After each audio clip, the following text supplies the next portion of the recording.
I've seen them in a shop stealing things while controlling the minds of all the other people in the shop. All of a sudden, a man, a ridiculously disguised gray, and this gigantic little boy show up. What is going on here? Then the gray and the giant little boy start playing patty cake. And they start playing patty cake, and their hands start to move so fast, it's making like a... You can't see their hands.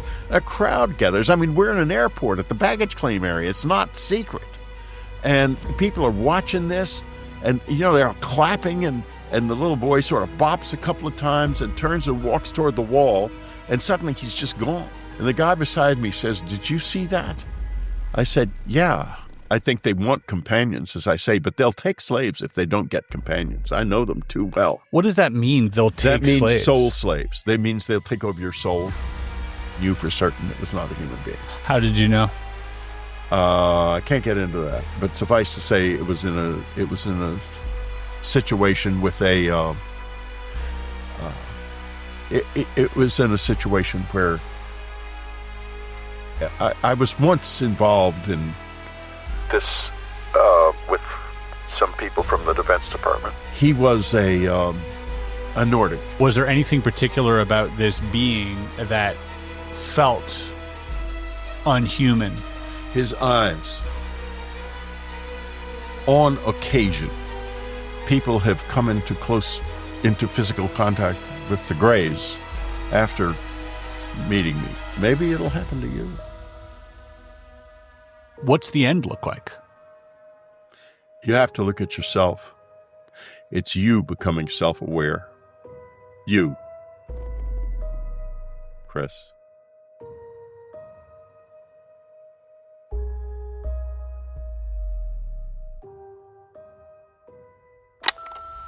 Hey, my name's Jose. Back in 2013, I had just gone off work around 10 p.m. Until I got to this stop sign, there was an SUV, stationary, still running. It was right across from me. The car was empty, but still running. I then slowly drove past the car and heard a loud humming noise coming from the east of me, maybe about 50 yards or so. When I looked over, I saw what appeared to be a car-sized object floating in the air, looking at cattle. The object was beautiful. The colors kept changing from purple to red and green and so on. I then drove off, looked up into the sky, and I saw these 3 large spears in the air. All right. Well, we are rolling. Ladies and gentlemen, welcome back to another episode of Debriefed here. Today in the studio, I'm joined by none other than the legendary Whitley Strieber. Thank you for joining me, Whitley. Already a legend and yet still so young. Absolutely. I would consider you a legend in this field, and definitely an iconic figure, author of, how many books have you put out? Like 40? There's yeah, something like that. It's too many.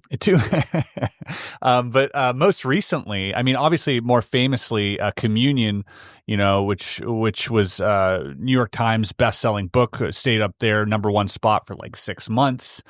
This book here, which I have here, which I was going to ask you, by the way, at the end of the podcast, if you wouldn't mind signing them. Of course I'll sign them. And I'll keep one for myself, and then I like to do some giveaways for the audience here so that they can have them as well.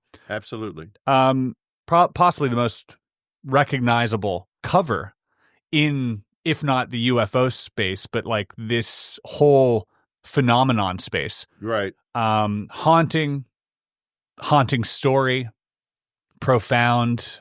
I think this book obviously resonated with millions of people around the world, and especially experiencers who didn't know how to put words or images onto the things that they were experiencing until this came out. That's right. But then most recently, and this is something I do want to talk about today, is The Fourth Mind. Yeah, Fourth Mind.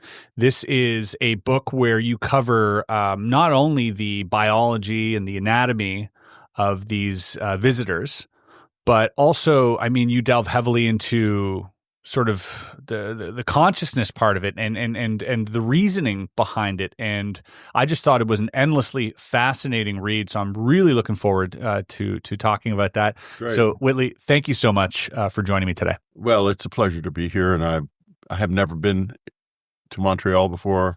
It's nice to be in Canada, so I'm glad to be here. Well, Canada's glad to have you, and I know that you're from LA, so this is a bit of or around LA, so this is a bit of a striking difference in terms of weather. Yeah, the snow is real. Very surprising. Was that a conspiracy in LA? No. If you see snow in LA, it's going to be in a theme park. I see. Yeah. Okay. I have some questions here that, I mean, I'd love to answer all of these questions, but I also just don't want to be too distracted from this. And we've had a brief conversation here and getting to know each other, but that's something I'd like to do within the next few hours, is just kind of get to know each other. Can we start by talking about just communion a little bit? Sure. Perfect. It was, for me, I only read this recently, and for me, that book is it's haunting. There's some wonderful things in there, but there's some terrifying things in there as well. There is a line in the book that stuck with me, that I've sort of had in my mind ever since reading it, and it really, for me, sums up the experience. And it was, "I wish I lived in a prison." Yeah, that I remember that, and I felt after the experience gelled, and it took a while, because right afterwards, I mean, I was in no way expecting aliens to show up in my life. I mean, I didn't even know they were out there. I'd had experiences, a lot of experiences when I was a child, but they were so buried by that time. No idea, none, that this could happen. Eventually, after struggling with it for about 4 to 6 weeks, I was left facing the fact that it was real. And what that line expresses is that the ground came out from under me, and I found myself standing in empty space and falling forever. And I thought to myself, this is a fall that has no end. I'm just here. And I think when I wrote that line, that was what was in my mind. Yeah, it's a scary thought to wish yourself into a place like that, but a place like that perhaps that provided a little bit of protection as well. Exactly. The idea was it would provide protection because, I'm used to the visitors in my life now, and I love them dearly. I'm glad they're here. But that was not true then. Then it was really like real monsters who were far smarter than I was. They're not actually far smarter than we are. But that's how they appear initially, because you don't know what's going on, and they're in complete control of the situation because of abilities that they have. But so it was overwhelming and terribly frightening, and I thought to myself, how do I get out of this? How do I get out of this? And there was no way. I could push it under the rug. I could pretend it didn't happen. I could be pissed off for the rest of my life about what did happen. Or I could go for it. And it's sometime during the writing of Communion, I decided I would go for it. I was going to do this. And I said, Annie says, well, what are you going to do? And I said, well, why don't we do this? Why don't we go out in the woods like at 11 at night and back to the place where I'm pretty sure it happened? She says, we? I said, yeah, well, of course. She said, Whitley, it happened to you. I've got a little boy in his bedroom. I'm not leaving the house. You do it. And I thought to myself, whoa, I'm kind of alone here. But I did it. I did it anyway. Crazy guy, In this room, we analyze events most people aren't even allowed to talk about, from contacts to encounters and beings that don't fit any known category. You see, we've read the reports and we've spoken to the witnesses. But now, for the first time ever, we can recreate what it is they saw. Artlist's new AI video and image generator lets us do more than just imagine. We can build the moment, visualize the entity, and reconstruct the encounter. Take this encounter, for example. In 1965, a French farmer noticed two gray beings in green jumpsuits beside their craft in one of his lavender fields. Within seconds, the AI gives you a visual. Sometimes, it's disturbingly close to what the witnesses remember. And from there, we take it even further. Sound, motion, atmosphere.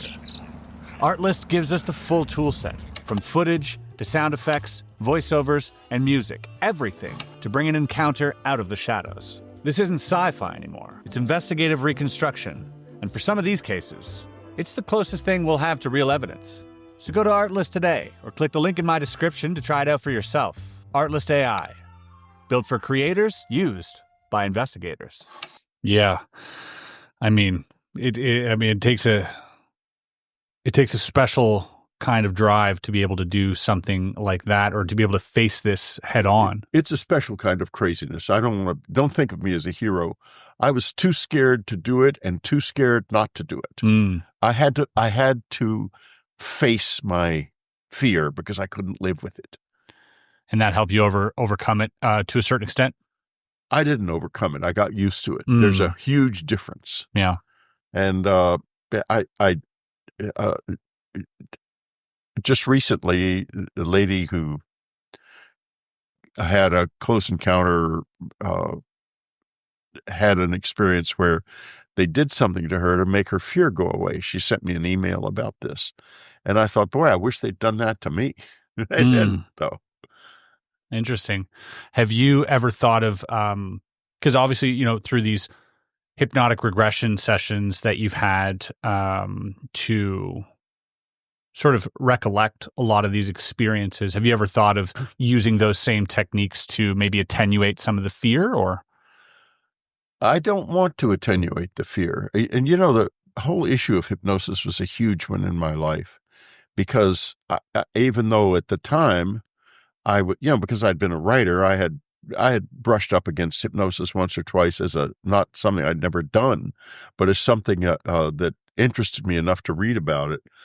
And the problem with hypnosis is when you're in a state of hypnosis, you're unconsciously attempting to please the hypnotist. Right.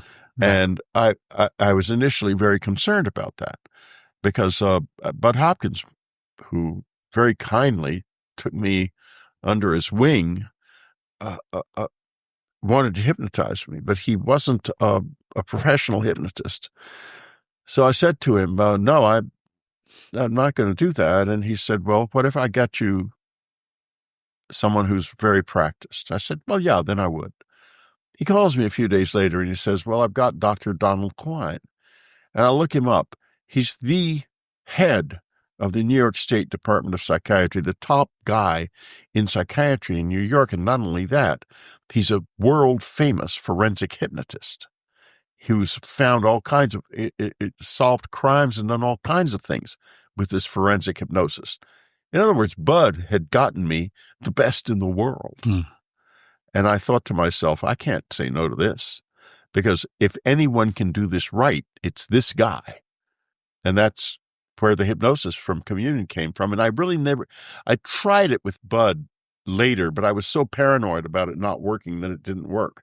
Yeah. So, that's part of the, that's part of hypnosis as well. As a magician myself, I've practiced hypnosis for entertainment, purposes. Yeah. Quickly understood the immense power that it holds. Yes. And for anyone thinking, well, hypnosis is subjective and all of this, I've done it myself. You're right. I've seen people who are completely familiar with with their friends, and then their friends suddenly forget words or their feet are stuck to the ground. Like, suggestion is incredibly powerful. And so once you start understanding how deep hypnosis goes into the subconscious and how much suggestion can dictate our reality, then you can understand both the pros and cons of hypnosis, that yes, suggestion can be implanted. Right. But at the same time, you can use it to unlock, a lot of very deep and otherwise hidden memories. That's exactly right. And Dr. Klein knew just how to do that correctly. Yeah. He was very good at it. And, both of us, we started out laughing at Bud behind his back. I mean, we were saying, he's going to come in with his tape recorder. And he's so sure it's aliens. And Dr. Klein thought it was a crime that I'd been assaulted. And so did I. At that point, I had the big black eyes and all that stuff in my head, but Bud had been really careful to shield me from any awareness of any of that, so that I didn't, I still was thinking it's a crime. And he had, I'd gone to him simply because of the fact that I had read in this book by Jenny Randall's Science and the UFOs that part of it was a story that sounded like what happened to me, only it was about alien abduction. And Bud's name was mentioned. So I said to myself, I'll explore this avenue because, I'm not going to leave any stone unturned here. And Ann and I went and met him, and he was very sweet and very kind and very convinced that this was real. And we basically left the house thinking, he's a nice guy, but he's definitely gotten somehow mixed up about reality. Well, misguided. Yeah, exactly.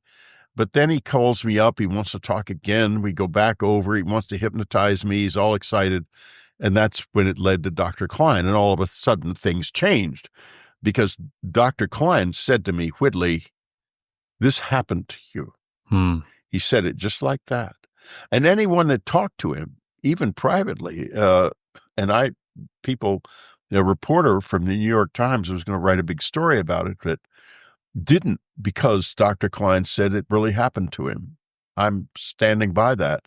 And therefore, the story didn't appear in the New York Times because the New York Times only had one viewpoint. It's all a big laugh. So they didn't publish the story. They spiked it instead. Wow. Oh, that's the media's. The intellectual world is having a lot of trouble with this because they feel.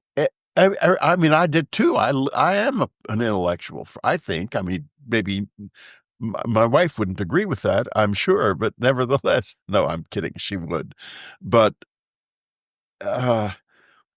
you feel like we're at the top of the food chain. Our scientists and intellectuals, we know the best things there are to know. And now suddenly someone comes along who's farther up on the food chain, and not only that, they don't want to talk to us. They just want to talk to the hoi polloi. I'm sorry, but Mr. New York Times reporter, he ain't going to like that and ain't going to buy into that. And so it's hard. It's still very hard for most people in the sciences and in the academy and in the intellectual community to get their heads around this. Yeah, and it's one of those things of constant shifting goalposts, and where the soft sciences, it seems, there's that push to get a lot of the respected quote unquote names in the soft science community to acknowledge this. But then once they do, then it's to even bring it into the hard science. Like, there's all these different hurdles that one has to go through to even just be, able to be shared on one of these platforms like the media. But that's the lovely part about what we're doing here today. Who needs the New York Times? Well, actually, we do need our intellectual community and our scientists to get over what they are experiencing, which is a form of ontological shock, the shock of the new. Yeah. And they're all in it. And even Jake Barber is in it. Without knowing it, Jake Barber is, of course, the guy who has been out recently, an insider, and he's engaged in various ways with the phenomenon. Yeah. On the secret side, so he says. What do you make of that?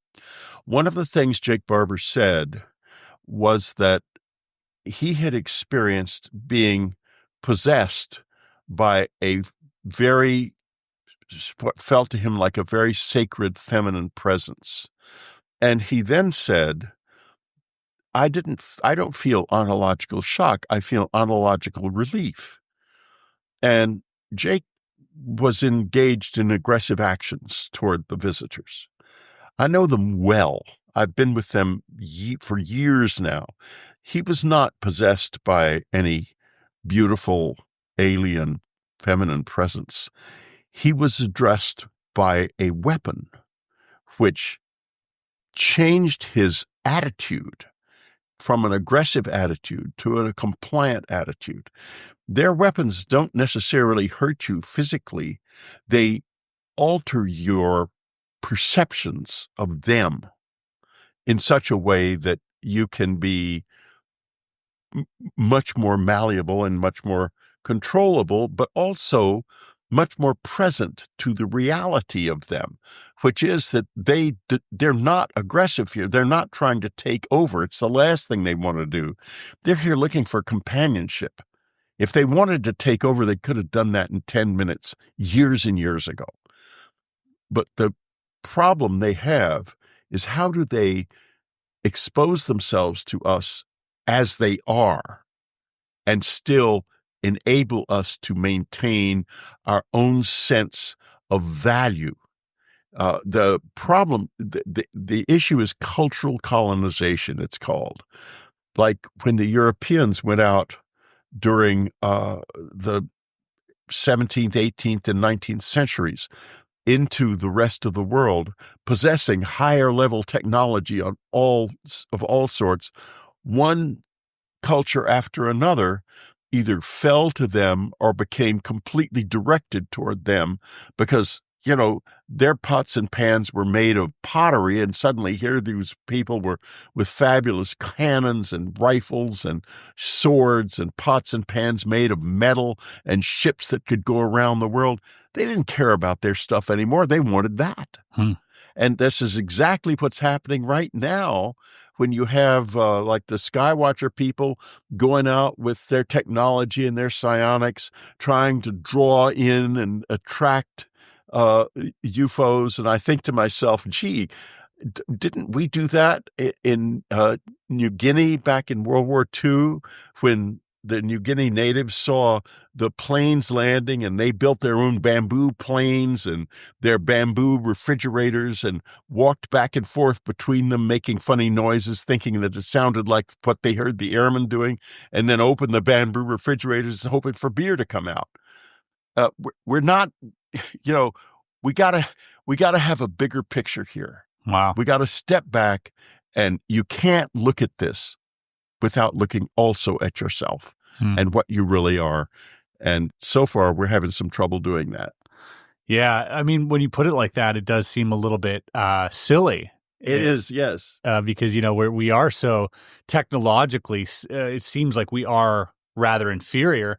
And like you said, I think that and I think a lot of people agree with this too, that if the goal was to do some type of takeover, I mean, it would be so swift you wouldn't even see it coming. I mean, no, exactly. It would be over in a second. You might not even know it, because this is the other problem is we live in a soul-blind society. We are anesthetized to our second bodies, to our souls. You're not. I'm not. A lot of people listening aren't, or they wouldn't be on this, even watching this show. But for the most part, our intellectual community and our scientists are, and in the intellectual community and the scientific cultures, that is part of the culture, is to say there is no such thing as that. It's all the physical, and that's it. And that makes you helpless.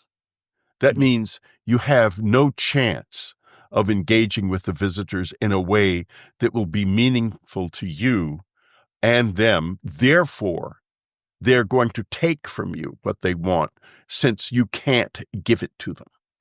Do you think that the attempts made by these, by the Skywatcher team using psionics, do you think that the response to this, psionic calling, whatever it is, this summoning or whatever it is they're doing, do you think that's genuine, or do you think this is more like a prosaic explanation that if they wanted to contact them, it would be in different ways? Or do you think that this phenomenon, will contact you physically, like with these sightings that they've had? So far, from what I've seen from their videos, they have drawn in living beings that are living in our atmosphere that we have never recognized as animals.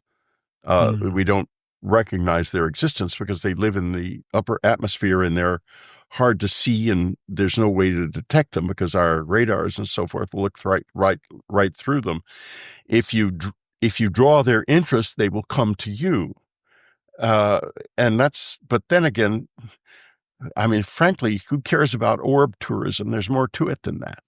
A psionics guy from the government gets an orb in and everybody's very excited. But I'm sorry, but there's more. Living with the visitors is a fundamental change of life. The first thing there's two things you have to do first. You have to recognize your soul in its humility and its truth. And you have to recognize that you are potentially an equal partner, or they're not going to treat with you. They don't want servants. They don't want supplicants. They want companions. That is so interesting. What do they fear? The visitors. They live with too much knowledge. They're alone. There's essentially one mind there, and it extends across all kinds of different forms and has all kinds of different levels to it. It is like our minds. It's got levels of it that are internally contradictory. In other words, that there's parts of it that are not in agreement with other parts of it, and that's true of you and me too. But it's on a massive scale here. But one of the reasons it's so difficult to look into their eyes, it's like they burn you out, is that you're not looking at the individual. You're looking at the whole being that's in those eyes, the whole being. And it is tremendous. It is ancient. And boy, does it ever know you very well indeed. Is there some type of gatekeeping mechanism that, like, because you had mentioned, like, there's a few things that you have to sort of align yourself with in order to perhaps communicate with the visitors, but is there some type of, immune response that they have in their collective consciousness that gatekeeps people from accessing them? Is there an entity there? Is there an energy there that prevents this communication from happening? Is there something you have to do to get past that threshold? Like, what does that look like? Well, that's really an interesting question, and I've never heard it stated quite that way before. I think that there is a barrier that is generated probably by both sides to an extent, in the sense that they can be afraid of us, and they definitely can be. They're very careful physically. And when one of them will physically come into a context I'm familiar with, this individual, if it's one of the biological ones that are about 5 feet tall, will have guards with them. And the guards will be, interestingly enough, not only guarding them physically, but also guarding them on another level, because there's more to the contact than we can even see. In other words, there's other levels that don't want that to happen. And it's a very fraught situation. So in that sense, there's gatekeeping. but it's almost as if it's part of nature, part of the essential difference. Let me kind of cut to the chase with it regard to the difference. They are a non-vocal species and a non-vocal world. There's more than one form there, but they universally do not have voice. Like I heard one of the so-called insiders saying, oh, yeah, they have a language. Oh, no, they do not have a language. They have neither syrinx nor vocal cords. They cannot speak. They can make sounds. And as I talk about in The Fourth Mind, those sounds are very powerful. We'll get into that. We'll get into that later, yeah. But they are a non-voice species. We are voiced. That means they basically have a single mind because they're telepathic. It's a very complex mind. As I said earlier, it's quite complex and has different levels. It's contradictory in places. We are individual minds. So to them, this planet is packed with billions of completely separate individuals. We have voice and we have limited ability to communicate with each other. So we're constantly in a state of turmoil. And they've told me that their experience is that voiced species don't last long, but they are incredibly creative. They're not creative like we are. There's just only one mind there. So how creative can it be? And so, yeah, they love us and they want to be with us, but they don't expect us to last. Yeah, it's something you don't really think about very often is this idea that like if these extraterrestrials all possess some type of, I hate using the term hive mind because it's not a hive mind. It's not, no. But it's a collective consciousness where they all have access to, the greater, the greater mind, the fourth mind. It's just so interesting to think that might be the defining factor. That might be our uniqueness, is just how we communicate and how we individualize our own consciousness versus, realizing that we're all part of this greater scope. So, yeah, I mean, that is very, very interesting. And maybe this is a perfect time to segue into The Fourth Mind. This book was really interesting because I had done a deep dive on this channel. A lot of viewers know this. We'd read through this molecular biologist's report on, the autopsy and the genetic material and the physiology and even partially the philosophy of these, as he put it, these EBOs. Yeah. And it was, for me, there was something about it that resonated true. And I think for a lot of my audience as well, not only on the technical jargon, which I couldn't even, I was on my chat GPT, I think half the time just trying to figure out what the heck he was saying about especially, when it came to the genetic makeup and speaking about, I think that the DNA strands were made in palindromes, and it was just very, very interesting stuff. But they mention, the individual anatomy very specifically. Yeah. And, we can start here with the vocal cords because I thought that was so interesting. They have lung sacs like birds. Right. And this diaphragm that allows for like this high-pitched humming or vibration. It can be low too. They can change the pitch. They can change the pitch to low as well. Yeah.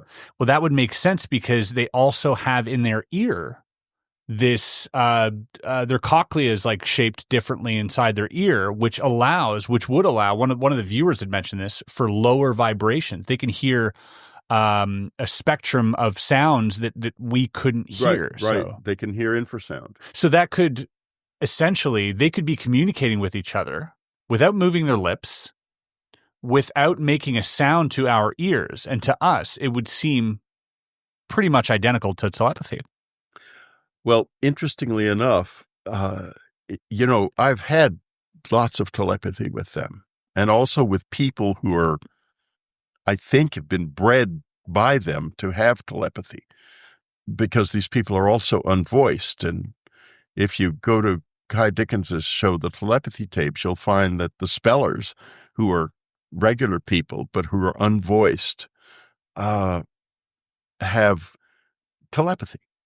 And, I could do telepathy with speakers. Now that I know they have it, I had a wonderful experience with a speller in Mexico a few weeks ago, standing on a street corner, and I could see she was a speller because she was with her mother, and she looked like she may not have been a speller, but she was unvoiced.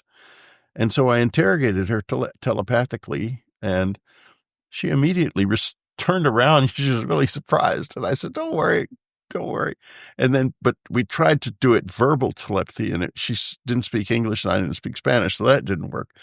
So we did it visually, and she shot me a picture of her dog. And this is how this works. A dog, probably her dog.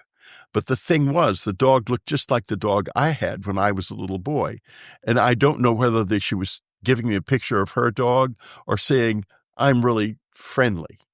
So I showed her a picture of my dog, and the two dogs reacted to each other.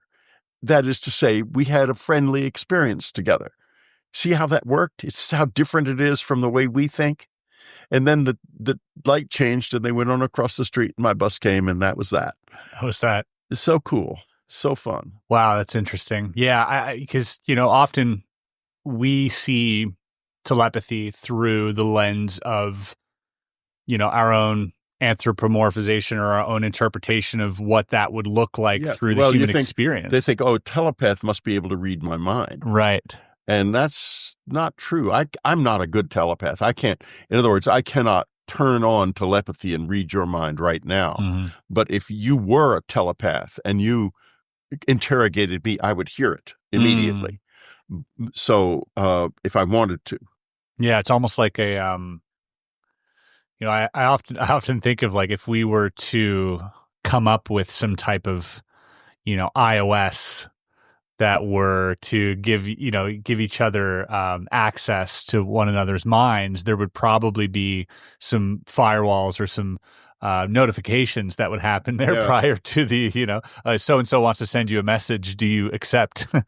Getting back to the infrasound issue, it's possible that there is, I'm sure that one of the things you learn about nature when you're trying to figure out things that are happening at the edge of known nature, which is where this happens, is that it doesn't waste anything. The principle of least action in physics, water will never stop on its way down the hill to look at the view. It always takes the easiest possible route. Nature doesn't do things that are useless. Few things, like the mantis shrimp's got a lot of sensors that it doesn't appear to need, but that's rare. So it's maybe true that they have ways of communicating with each other and possibly with us and interrogating us using infrasound that would seem to us like telepathic communication because we can't hear infrasound.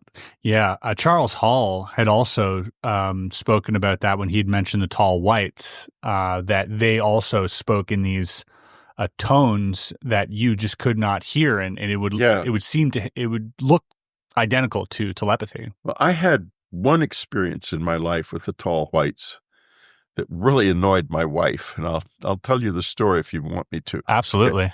Okay, here's the situation. It's in the middle of the communion tour. I'm going out and getting beat up as the rectal probe man and being asked, like, what about your anus? And stuff like that endlessly. And yes, I'm pretty tired of it, as you can imagine. And fortunately, people didn't care. They were interested in the book, not in the bullshit, which was nice. In any case, I wake up because I'm not in my bed. I'm clearly on the couch in the living room. And I'm thinking, did I go to sleep on the couch? I open my eyes, and looming up above me is this enormously tall woman looking down at me, and a man behind her looking over her. And he's so tall, he's like having problems with the ceiling. And she has a little thing in her hand, and she makes a sound, very high sound, pitch sound. And then I, at that moment, hear them say, and I thought they were talking, but I would assume it had something to do with the sound and stuff I don't understand or didn't then. What can we do to help you? And I blurted out, and since you've talked to Charles Hall, you know why I did this. I did not know it at the time. You could show me one of your children. And the next morning I told Anne the story, and she goes, "What?" I said, "I just blurted it out. I don't know why." She said, "Whitley, I'd like to hit you over the head with a book." And I said, "Well, wait a minute." She said, "You could have asked for a UFO. You could have asked for anything. And you asked for that. Who cares?" Well, it turns out they do care very much.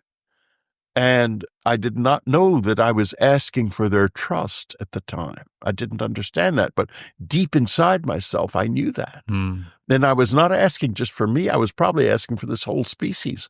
Will you trust us? So weeks pass. I end up at Stapleton Airport in Denver. And I'm waiting for my ride. I'm at the baggage claim waiting for my ride to pick me up to do author tour in Denver. And all of a sudden, a man, a ridiculously disguised gray, who looks like at best she's wearing mortician's wax and a cheap dress. And they're so in control of our minds. It's not hard for them to walk among us. You'd be amazed. Anyway, and this gigantic little boy show up. I mean, he looks like a little boy, even though he's like 5 feet tall. And they come in front of me. They're carrying these anemic golf bags, like golf bags that are 50 years old and were never very good in the first place. And I'm thinking, what the hell is this about? And then I realized that, well, that looks like a gray. And then I see the guy, and I know the guy. And I think, oh, my God, what is going on here? Then the gray and the giant little boy start playing patty cake. And they start playing patty cake, and their hands start to move so fast, it's making like a, you can't see their hands. A crowd gathers. I mean, we're in an airport at the baggage claim area. It's not secret. And people are watching this, and, they're clapping and going on. And then the stops, and the little boy sort of bops a couple of times and turns and walks toward the wall. And suddenly he's just gone. And everybody's looking at each other. I look over, the man and the gray are gone too. And the guy beside me says, "Did you see that?"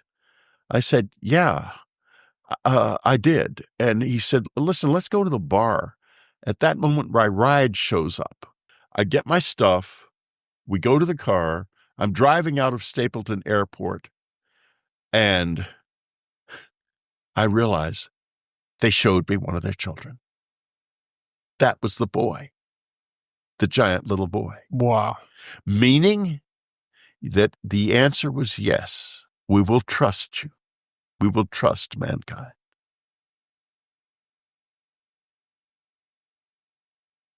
That's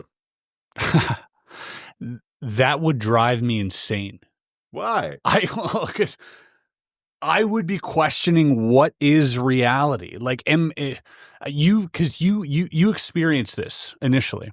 Yeah. You had this question of whether or not there was something wrong with you. Because I think that's the path of least resistance to, pre-ontological shock, to think, oh, I mean, if this is me, then this is all explainable. Well, yeah, that's what I went to first. Yeah. And so after going through that, now, I mean, you're forced to believe that this is reality. I mean, that's just... Yeah. But by that time, I was kind of skating along that. Now I'm comfortable with it. That's why then I couldn't have told you the meaning of that experience, that it was about trust. Now I can understand that. It's like, I published this book Ann and I did years ago called The Communion Letters, which has got a lot of letters in it and an analysis of the letters. But recently I published another book called Them, which has got 11 of the letters analyzed the way I know now, based on the knowledge I have now, much more deeply, much more clearly. And it's the same with that experience. I have a much deeper, more clear understanding of what was really going on. And like the man that was there, I don't talk about him much. He's passed on now, but he was very deeply involved in this, quite honestly, with the Defense Department. Wow. And by the time I was seeing him I had already had a couple of contacts with him prior to that. So I was comfortable in a way that I hadn't been before. In other words, I was no longer kind of at sea with this. I had the fact that he and Dr. David W. Webb, who I can talk about, had both been very frank with me about the fact that I was engaged in a real experience. So I had some anchor, some grounding at that point. Which is, I think, vital for your own sanity. Absolutely. And they came forward because of that. And they've been, like Dr. Webb, people always hate the government, but Dr. Webb was deeply involved in this. If you look at David W. Webb up on Wikipedia, if they don't take it down because I'm talking about him, you will see that he was a space scientist and he was involved with every alphabet agency there was, which he told us at the time. Yeah. And he introduced me to an allergist who gave me allergy medication so I wouldn't get allergic reactions when the Greys were around. In other words, they knew perfectly well what was going on. And he was extremely encouraging. He said, Whitley, go for it. Do your best. Do your best. Do you think they're still learning? The government? No. Oh, the Greys? Yeah. Oh, yeah. They wouldn't be here if they weren't interested in us. So they're learning from us. This is a cornucopia. Every single one of us is different. Every single one of us is different. So when they engage with a human being, they're engaging every time with a new person. And there are obvious parameters, limitations and parameters that, we have limitations. Like, we have a limited amount of intelligence, and so do they. But they are essentially one mind. It's a very complex mind, as we talked about earlier, but it's one mind. Now suddenly here they are in this beautiful, verdant planet full of all kinds of minds, and not just human minds. There's all sorts of minds here. As far as I understand from them, the plant world has very complex a consciousness, that the planet is like the most incredible, brilliant Renaissance painting of consciousness you can imagine. It's a super conscious, incredibly sacred place with these doofuses screwing around with it. And we're the doofuses. And, they have a sense of humor. It's a little dark, admittedly, but they do have a sense of humor, and they do not want us to die because we're so much fun, frankly. We're tremendously entertaining to them and tremendously valuable. And what my great fear is that if they think that we're going to kill ourselves off, which they've already told me the voiced species are very vulnerable to self-destruction, they might intervene. And if they do intervene, they're not going to be happy about it.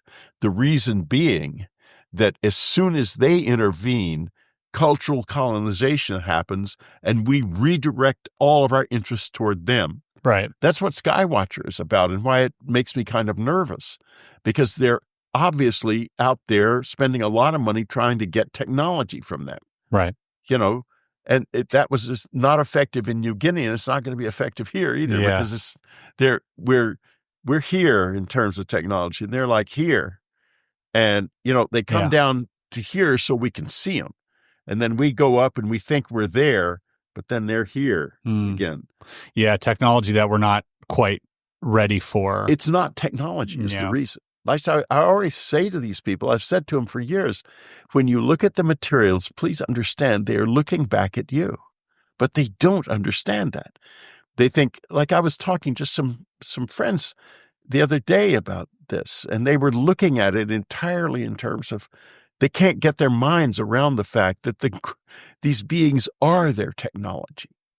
Like my uncle, when he stuck his head in a UFO or the remains of one, I should say, at Wright Pat. My Uncle Mickey was an Air Force intelligence officer, and he was at Wright Field when the debris was brought in, and in the Air Materiel Command. The Roswell stuff? Yeah, the Roswell debris under General Twining, as was his friend Art Exon, who later became commanding officer at Wright Pat. And they both talked to me about this after I published Communion, apparently being given permission to do so. Because it was very classified then, as still is, but they didn't tell me to keep it secret, and obviously I'm not intended to do that. In any case, he said it had nothing in it except balsa wood struts. Or he may not have said the balsa wood struts. He may have just said it had nothing in it. In other words, we couldn't find a motor. Was, I think, his exact words, we couldn't find a motor. And when you look at the grays, the small android type grays, the 3-foot tall ones, their bones are filled with copper instead of bone marrow, and they're part of the technology, clearly. Mm-hmm. They're part of the ship. That was mentioned by the EBO biologist as well, right? I think so. I think he'd mentioned that as well, that there's a heavy copper. Oh yeah, that's where I got that. I got that from his document. I've never experienced that directly. Let me be clear about that. But that's, it's so interesting because there are other documents that also talk about copper being a really important piece of all of this. Yeah, and like I explained in The Fourth Mind, the cattle mutilations are so mysterious. But they're actually not mysterious because the blood of cattle is full of copper. Yeah. And they're using that as food. Yeah, the bovine. They're using the same food source we use. And we're upset about it, and they probably don't even realize that. I think they've used humans as a food source from time to time, too. But I don't think they do that. I think they figured out that, either the ones that were doing that shouldn't have been doing it, or they didn't understand what we were. So there's this other thing that it mentions about a film over their eyes, and the cover. Obviously the cover of Communion features the film, right, which is over their eyes. But then the new Fourth Mind cover, you sort of have the veil that's on their eyeballs lifted. Well, I have maybe glimpsed that. It's mentioned specifically in the Reddit document. And a friend of mine who is a deep experiencer called Steve Neal, who's also a wonderful artist, and you look up Steve Neal on the internet and you'll find some cool stuff.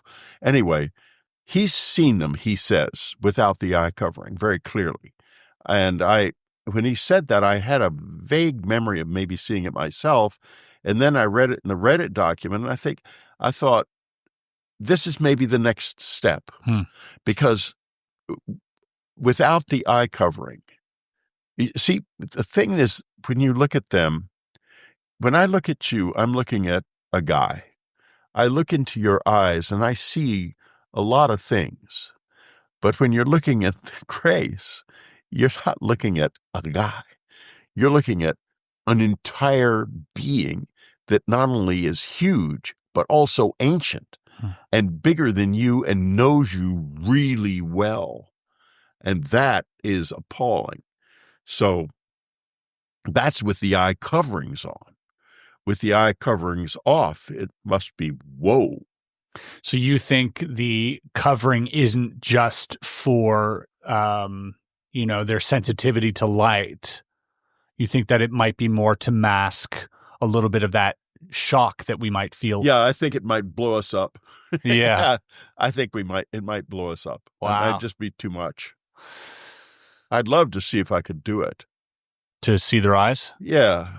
They've been around some friends recently and physically. And really? Yeah, that's not unusual in my life. How could it be? I know so many people are in contact. But with the eye coverings. And I was thinking to myself, guys, come do it without the eye coverings if they're real. We'd like to see that. So maybe it'll happen. Is that how you communicate? Is just that simply just by thinking? Yeah, that's one way. That's one way. And then through the meditations is another way? Yeah. Well, I do the sensing exercise where you take your attention to your body and you change then. Your mind opens up a little bit and your body. My wife taught me that you glow when you do that in the other level of reality and you could be seen. And so you get good at that and you really can control the degree to which you can be seen. And so that's how to communicate with it, because they will notice that immediately. Like a moth to a flame. Yeah, exactly. It's not that they don't want to be here or they don't like us.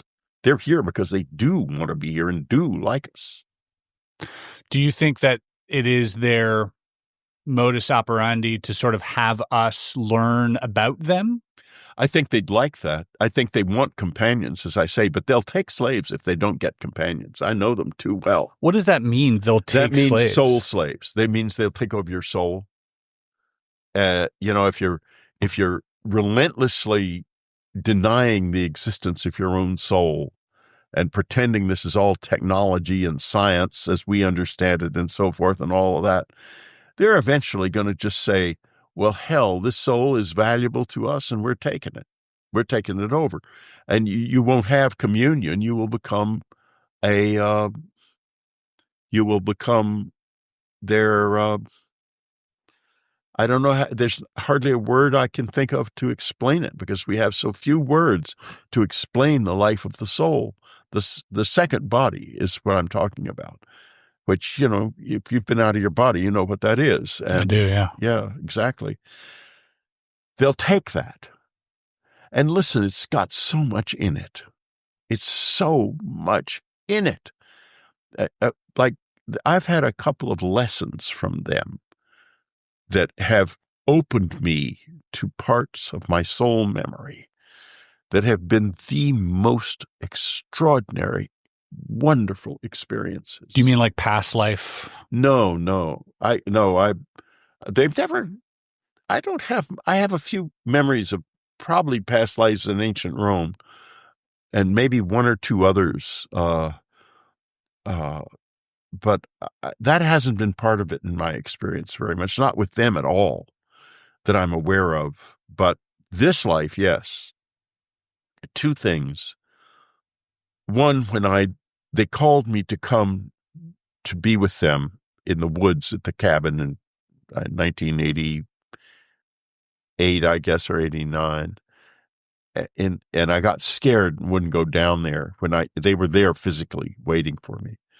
And when I went back to the house, I got this sense of one of them being invisible but in the room with me.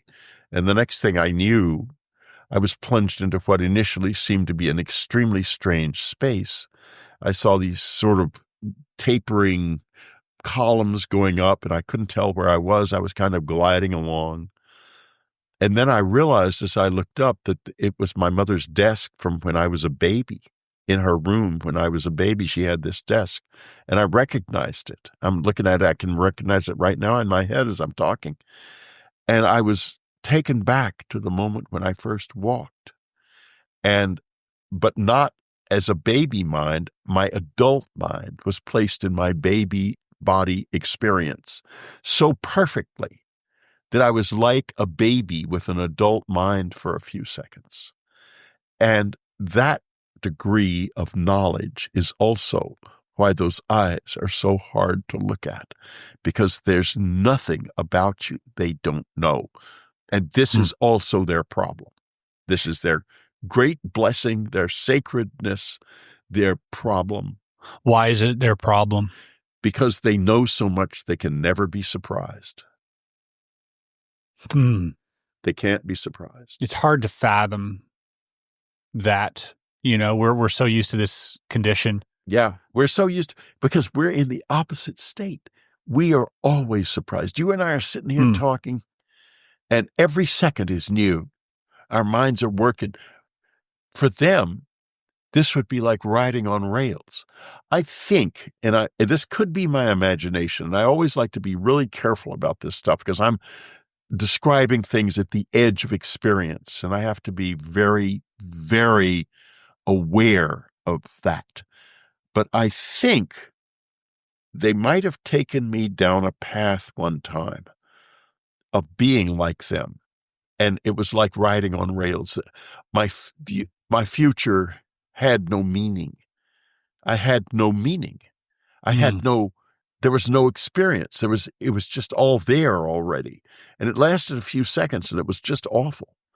Another thing that happened like that, it didn't happen to me, it happened to my supernatural co-author and friend, Jeff Kripal.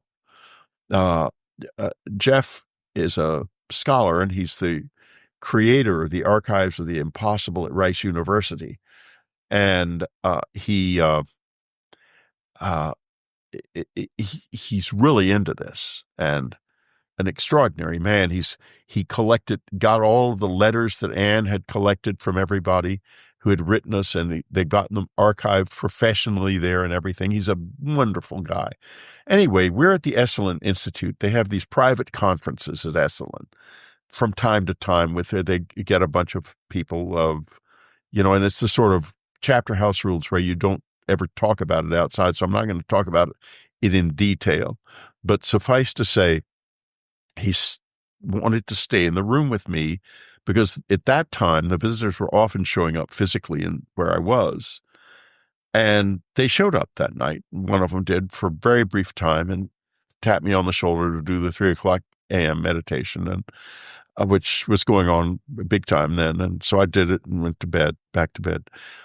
They showed up for Jeff a few minutes later, about maybe an hour later. And he described it as this way, that it was like he heard suddenly the crashing of glass all around him. And then he heard his own voice cry out from within him, "Oh my God." And what was happening is they drew closer. He was being drawn out of the stream of time. We don't want to go there because we're here having experience. The body is giving our souls, feeding our souls experience. Our souls are being enriched by the experience of life. And if we end up like them, outside of the experience of life, like fishermen on the shore instead of the fish in the water, we are in trouble because our futures no longer have any power to surprise us. The energy is gone. And Jeff felt that. And that's why his soul cried out from within him, "Oh my God," and why he was so frightened. And, I had to learn, it took a long time to learn that they know it too. And they're not here to take us out of the stream of time. They're here to share our experience in the stream of time. So, I relax now and I'm much more comfortable with them because I know they're not going to do that to me. They don't want to. They want to do the opposite. They want to share my experience with me. And I can open myself to them. It's not hard. That sounds so bleak to have this. It's bleak enough to where they would go across the whole universe looking for help. Right. I think it's damn bleak. Do you think that they would also not only monitor life, but in some way be responsible for it? They're in a pickle right now. The pickle is, it looks like we're probably going to self-destruct. And they've already said that this happens to voice species. They don't want us to self-destruct because I also think that since it happens to voice species so frequently, we're probably rare and valuable. So what do? The closer they come to us, the more we become aware of them, and the more danger there is that we end up like them, that, we go to them instead of them coming to us. So they don't want to culturally colonize us by showing themselves. But if they don't show themselves, we're liable to self-destruct. So they're really in a quandary right now. They really are. It's a catch-22 situation. It's a catch-22 situation, yeah.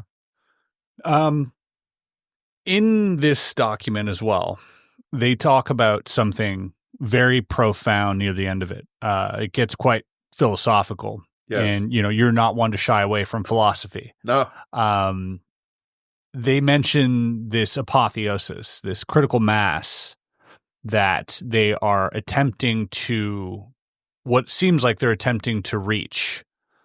I've read another document as well about another, sort of whistleblower that had come clean on one of these forums, who had also mentioned a similar a motive about this apotheosis, but was indeed to end up, this sounds so far out there, but to not unlike what you were saying, but to feed consciousness, to feed the conscious field. Yes. Through experience. That's absolutely right. That's exactly what we're here for. Like we're mining consciousness on a certain level. Yeah, well, we're mining experience in order to feed consciousness. Let's be really clear here, because that's important. And so to what goal? Because it seems like what is that? What does that critical mass look like? What does that end game look like? What is that apotheosis? Is it the universe becoming self-aware? Like, what's the end look like? You have to look at yourself. It's you becoming self-aware. You, Chris. That's it.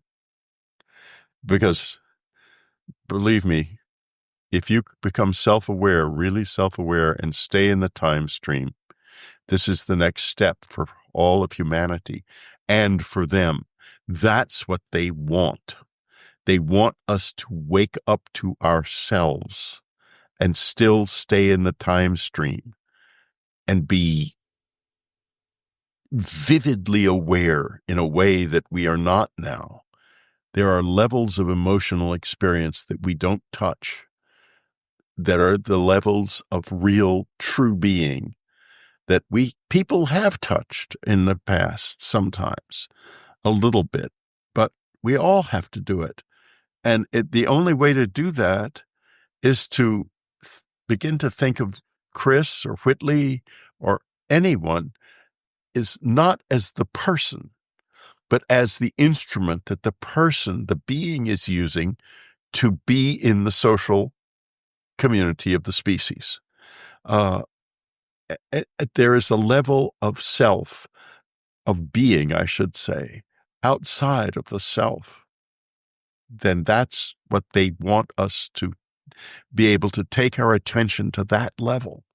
And when our attention is there, looking at the self as it moves through time, there's room then for them to share with us and share their own experience with us and share our experience without them overwhelming us or possessing us or destroying the journey of the soul.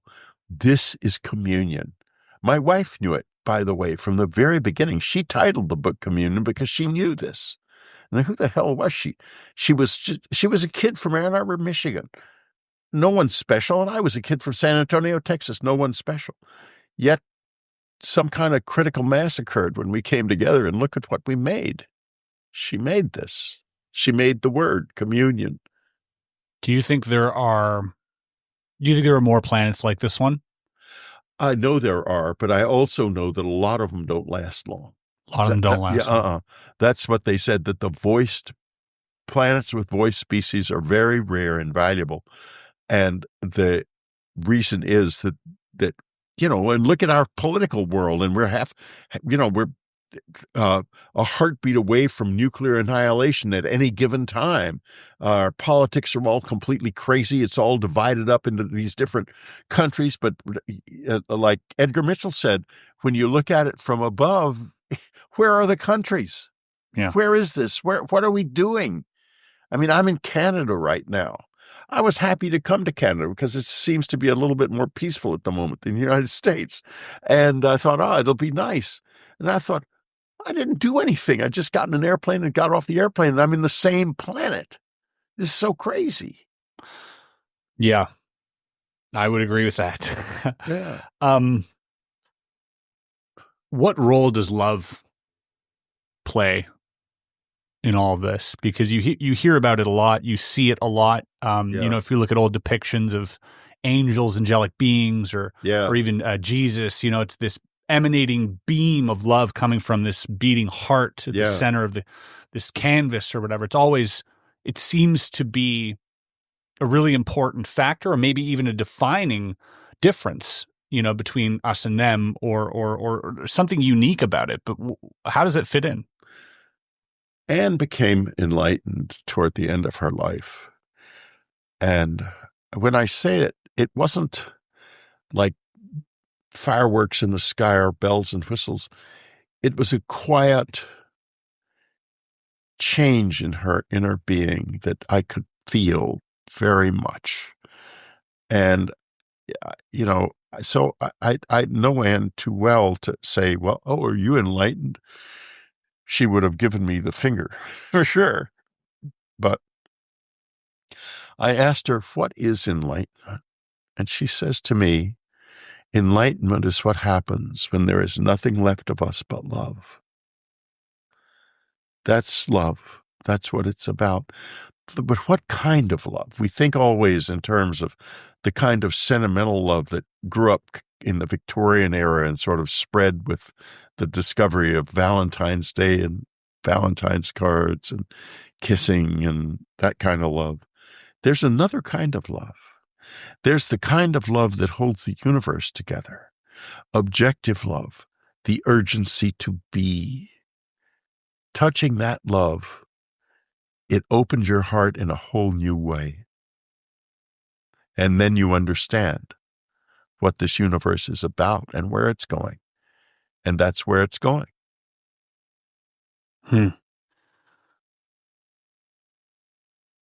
How important is it for the universe, do you believe, and through these beings themselves, to self-express? I think it's important for us to self-express because we can. Because we can. Yeah, I'm not so sure the Greys really can, not as individuals. They do have individual personalities and personality types, but they're all the same mind. Like, I've never seen a work of art, heard a bit of music, anything poetry, like that, anything like that from them. Because, if you're entirely alone, where would that come from? And the answer is it might be happening to them now, by the way. As they engage with us, I have a feeling they will find their own poetry. I know they like poetry. I write poems, and they have enjoyed my poetry at times. Again, I guess that comes down to the idea of not being able to be surprised, when art hits you a certain way, or a new song hits you a certain way, or a poem or a movie or an image. It's unexpected and it's welcomed, but for them, it's just unsurprising. And if they already know it's going to be there, it is, yeah. But if they can get in this and be with us, then they can be surprised by it. Is that something, because now we're going into territory of, like, you're familiar obviously with David Jacobs. Oh, sure, I know. And the hybridization stuff. Right. Is that something that they're interested in pursuing as well? Like this idea that, they can sort of use the human body as containers in a certain way to feel? One of the things that happens is people always think, they must be so far ahead of us and so far advanced. But as I point out in The Fourth Mind, a lot of their genetic work is not all that good. And part of that, I think, has to do with the hybrids. They are real, period. They are, whether they're hybrids or not, or something else, what they are human beings who, the males have Klinefelter syndrome. They are not, in other words, they don't fully express puberty, and they just grow older, but still look like I said when I first started to talk about the boy that lived in our woods behind our house. He was like an 11-year-old, but you looked at him closely and he was weathered.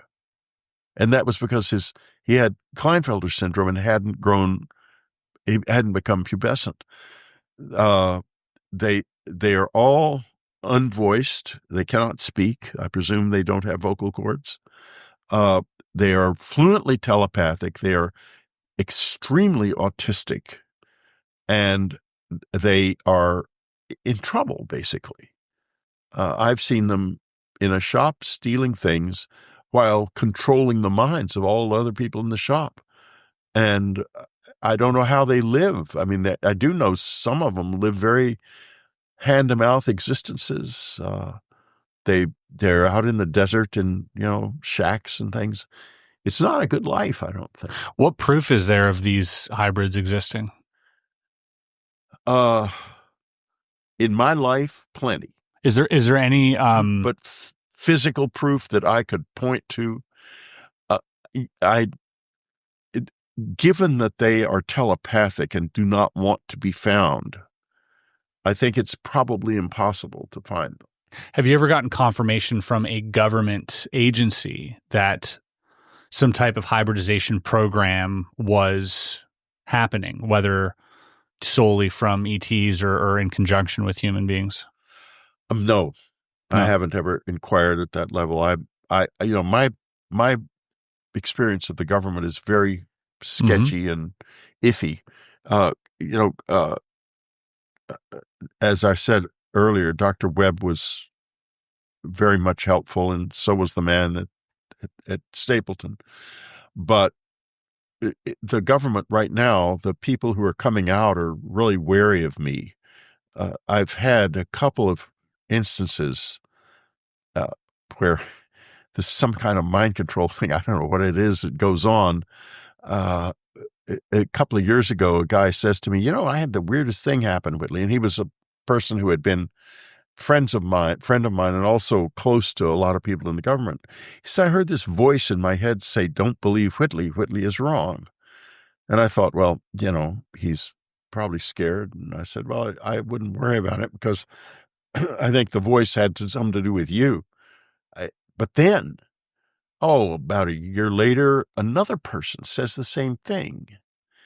And recently, 2 more people have said the same thing. And so I thought to myself, whoa, no wonder so many of the government people kind of are hands off of me. These conferences, the Soul Foundation conferences, I'm not allowed to speak. Authors of the Impossible Conference, everyone, no Whitley, even though my archive is there, I could not speak. Is that because of some kind of hidden locomotion or not? I don't know. I mean, I don't mean the government telling people, hey, don't let him speak, but something going on in people's heads that they're not aware of. It's preventing them from allowing me to express myself. And all of the government people who are involved in this mostly will not talk to me.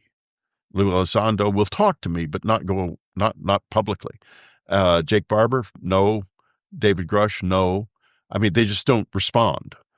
Jim Lukotsky did respond and actually went on my show, but his experiences weren't in the context of his official work. They were outside of that, and so it's a very fraught, very complex situation. And I don't really know if I'm talking about something that's being done to them, that I'm talking about mind control, or exactly what I'm talking about. But I do know this. I know one hell of a lot about this. And I am somehow kind of being silenced. Not here, fortunately, not on podcasts. Yeah, so far. Everything's still rolling here. Everything's still rolling here. Yeah. Not on podcasts, but as far as face-to-face speaking, I can go to Contact in the Desert, which I'm going to do this year. I'll be there as well. Oh, great. Well, yeah. We'll certainly see each other. And I think thanks to them, they in part helped make this interview possible. So, let's mention Contact in the Desert. Do not miss it. And I'm just as wild in person as I am on the air, so you'll enjoy it if you hang out with me. Yeah, it'll be my first convention in this space. You're kidding. No, yeah. Well, you come at a good time because, when I first started in this, there's it was pretty goofy. It's not goofy now. There Yeah. are some very, very fine people at that conference. Rich Dolan's going to be there. Let's see, Linda Moulton Howe. Mm-hmm. Loads of friends. Yep. James Fox. James Fox is going to be there. Chris Bledsoe. Chris is going to be there. Yeah. A lot of reputable names in the end. Yeah, James has just finished an incredible documentary in Brazil. I guess I'm not supposed to talk about it, so I'm not going to say anything except that it's incredible. Yeah, we know that he was in Brazil. He posted about that, Yeah. And it was, I think, his efforts to retrieve some footage or some photos or I don't know what, but hopefully it bore fruit and I think so. Yeah, he can share some interesting things with us later this year. Yeah. Yeah. I mean, okay. Where do we go from here? I want to go back to the anatomy a little bit. Okay. Because I'm fascinated by this, because there's something about the anatomy of these beings that makes it tangible. Right. It goes from the non-physical to the physical. And it's funny that we mentioned James Fox here, because one of the more prevalent pieces of information or evidence of these beings roaming this town in Virginia was the smell. Yes. The smell which you've talked about in Communion. This smell of sulfur or burnt cardboard or ammoniac. It's like this very distinct, potent, putrid smell that engulfed this tiny town that you had with your interaction. That was also mentioned by this molecular biologist. Right. And he actually had the science behind it. Yes. Which was, these pores. Well, that was what started. Someone sent me, I don't remember who it was, the Reddit piece, the document, which is in the back of the book completely. The whole document's there. I have no idea who wrote it. I have to admit that I'm no good at the internet, and I didn't find it myself. Someone sent me a link saying this, you might be interested in this, and that was true. The reason it was true is that the first few words of the document describe something I have observed but never spoken about that is really weird, which is that with the pores. The document describes the fact that they exude waste through pores in their skin, and it mentions the odor of ammonia. And, if they have aesthetics at all, they're very different from ours. Let's put it that way. They ain't pretty. And I hate to say that, but, and I probably piss them off, but it's the truth. You think so? You think they'd be offended? I've already done that. Yes, is the answer. Anyway, when I read that, I thought, my God, I saw that. I know that. I saw that. I saw it in my front yard. What happened was one morning, I got up. It was just, I get up early, and I wasn't expecting to see them, but as I was walking past the windows in the cabin, looking out over the front yard, there were 3 of them standing there up near some trees. And I thought, oh my God. I was trying to kind of tame them at the time. Like, I felt they were very bird-like. They would disappear when you got near them. So I go creeping downstairs and out onto the front porch. It's still standing there, and they're doing this, moving their arms, and I'm trying to figure out what they're doing. And so I step down in the yard, and they're still doing it, moving their arms.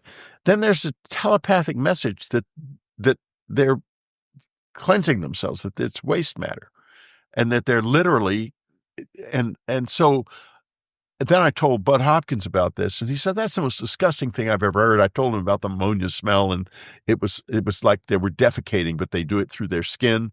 And he said, that's the most disgusting thing I've ever heard. Well, that has to be your imagination. So I figured, yeah, he's probably right. It is pretty disgusting. Anyway, I dropped it. So years and years and years pass.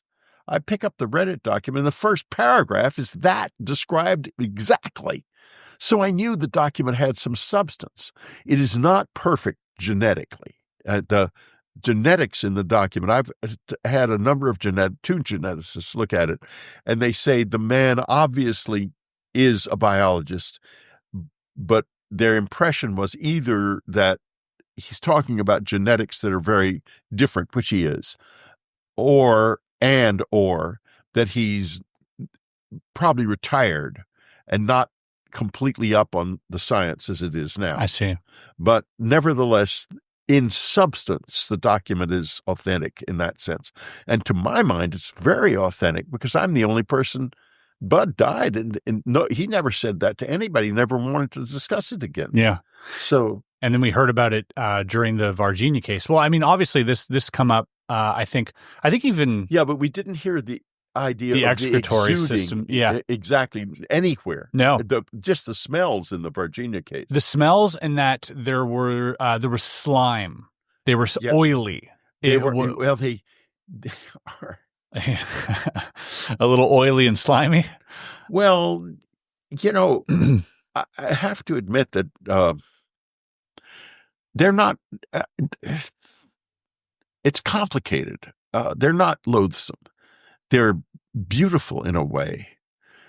Some guys from Bright Pat. I was at doing a book signing in Dayton years and years ago, and a couple of, I guess there were Air Force people from Bright Pat came out. They weren't in uniform, and they showed me a photograph. This is before digital photography. It's a Kodak of 3 of them standing under a tree in a neighborhood. No way. Yeah. This chalk white light coming down and lighting the top of the tree. And they were so graceful looking. They looked like little ballet dancers. And that's how they are. They're very, very graceful. And I said, can I keep this? And they said, no, we just wanted you to know you're on the right track. So. How strange. Listen. Do you ever feel like that might have been some type of way to, because obviously people are going to say, well, maybe they just showed you some false information to keep you. No, it was a photograph. You feel like it was authentic. Well, in those days, making a Kodak, why would they go to that trouble? Yeah, I don't know. I mean, maybe they were just trying to encourage me and it was fake. I can't say that for sure. Sure. But it didn't look fake. Not at all. Yeah. And so their skin has this quality, which has these thousands of pores, these tiny little pores. Yeah. But it's also smooth. Their legs are, I've touched the legs of the lady on the cover of Communion, or at least I think it was her. They're not necessarily say for sure I can tell them apart, but there's a definite beauty there. You just have to get past the fact that they're radically different from us. Their odors, their gestalt, their body feel and everything. Their movements are completely different from us. Their hands are very disturbing to be touched by, et cetera, et cetera, et cetera. But they are there physically. He'd mentioned their hands their fingerprints were more like concentric circles in this document. It said that in the document? Mm-hmm. I didn't remember that, and I've never seen their I probably didn't bother with that because I've never seen their fingerprints. Yeah, so that wasn't hard to notice. Yeah, it wasn't something I would have brought up. But they said creaseless as well. Their skin was free of any creases, obviously at their at their joints, but other than that, there was no wrinkles. Well, the lady, I remember her as looking old. Oh. I asked her at one point, "Are you old?" And she said, "I'm old." What do you think she meant by "I'm old"? I wondered about that. Did she mean I'm 80 or 80,000? I mean, you don't know. You don't know. And when she says when they say I, we assume that's the individual you're looking at talking to you. Right. But it's not. It's the whole mind. Like one time she said to me, I created you. And I thought at the time, how did she create me? I thought my mother and daddy created me. But then I thought later, if that was the whole mind speaking, maybe she just said that they created us. And maybe they did, because they do manipulate genes a lot. Maybe the fact that we are so different. I mean, look at us. And any animal, even the closest animals to us, are light years behind us. like a chimpanzee or a African gray parrot can never even understand the most basic concept of an internal combustion engine at all in any way ever. That's the difference. Yeah, it might even be greater than that, even somehow. It's greater than that. Yeah. It's even greater than that. So, yeah, maybe they have been searching this universe for a companion for a long time, and they created us for that purpose.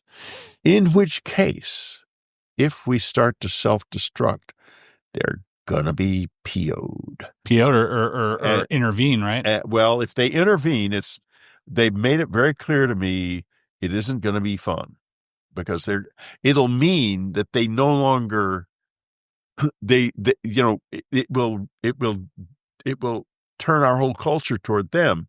Right now, it's just a few billionaires looking for tech that they can exploit, and the government looking for ways to protect us from them. That's all. It's not important. But if the whole culture turns toward them, then everybody's going to be looking for cell phones from the beyond. And who cares about our stuff when they can cross the universe? I mean, because there's a lot more than they can do that we don't see. What do you speculate would be one of those things? Instantaneous movement. Yeah, from anywhere. From anywhere to anywhere. And any time, you think, too? I don't think time, it doesn't matter in the least. It's not in time. I talk about that a little bit in Fourth Mind. It's something very, very different. It's not motion as we understand it. It is leaving the whole expression of the world, the physical world, and re-entering it in another place instantaneously. Well, and that is a remarkable power, and they do possess it. And we're going to want that very, very badly, because we think in terms of Earth now, and oh, gee, how cool it would be to get in a flying saucer and go from New York to London in 2 minutes. Yeah. How cool would it be to go to another galaxy in a second or under a second? Yeah. See, when hearing something like that, and which I assume, in this universe rich with life, and you would have to assume with the billions of years that this has existed, that if a race had gotten to a point where, they were able to escape their own solar system at one point, then they would have eventually reached this level of technology. Yeah. And if they did that, my brain always comes back to this, is that if I wanted to sustain life outside of Earth, right, and prolong or even just spread the seed of mankind throughout the stars, right? I wouldn't do so by living in a dome on Mars, right? No. I would probably visit planets that already had some semblance of life and inject my own DNA into it. Yeah. Therefore, I could just monitor them and they can live happily on their planet, and it's still spreading my seed across the universe. So I would assume, this is just my assumption, but I would assume that they would have done this a million times over. If they're old enough, probably so. Like John von Neumann, the von Neumann machine.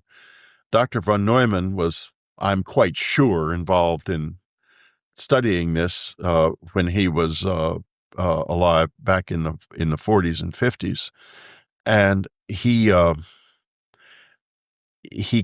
conceived of something called that we call a von Neumann machine, which is basically a ship that it contains the complete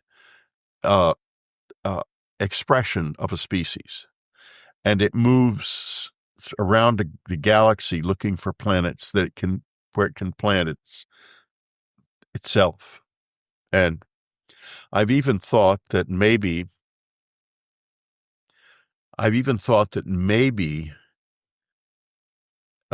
they are a von Neumann machine who arrived at a planet that contained an unexpected presence, us. And it's been here ever since, trying to figure out what to do, because it's programmed to seed the planet with itself. But we are already here, and it wasn't programmed to figure that out, and that's why all the confusion exists. Oh, some strange type of AI. Yeah, exactly.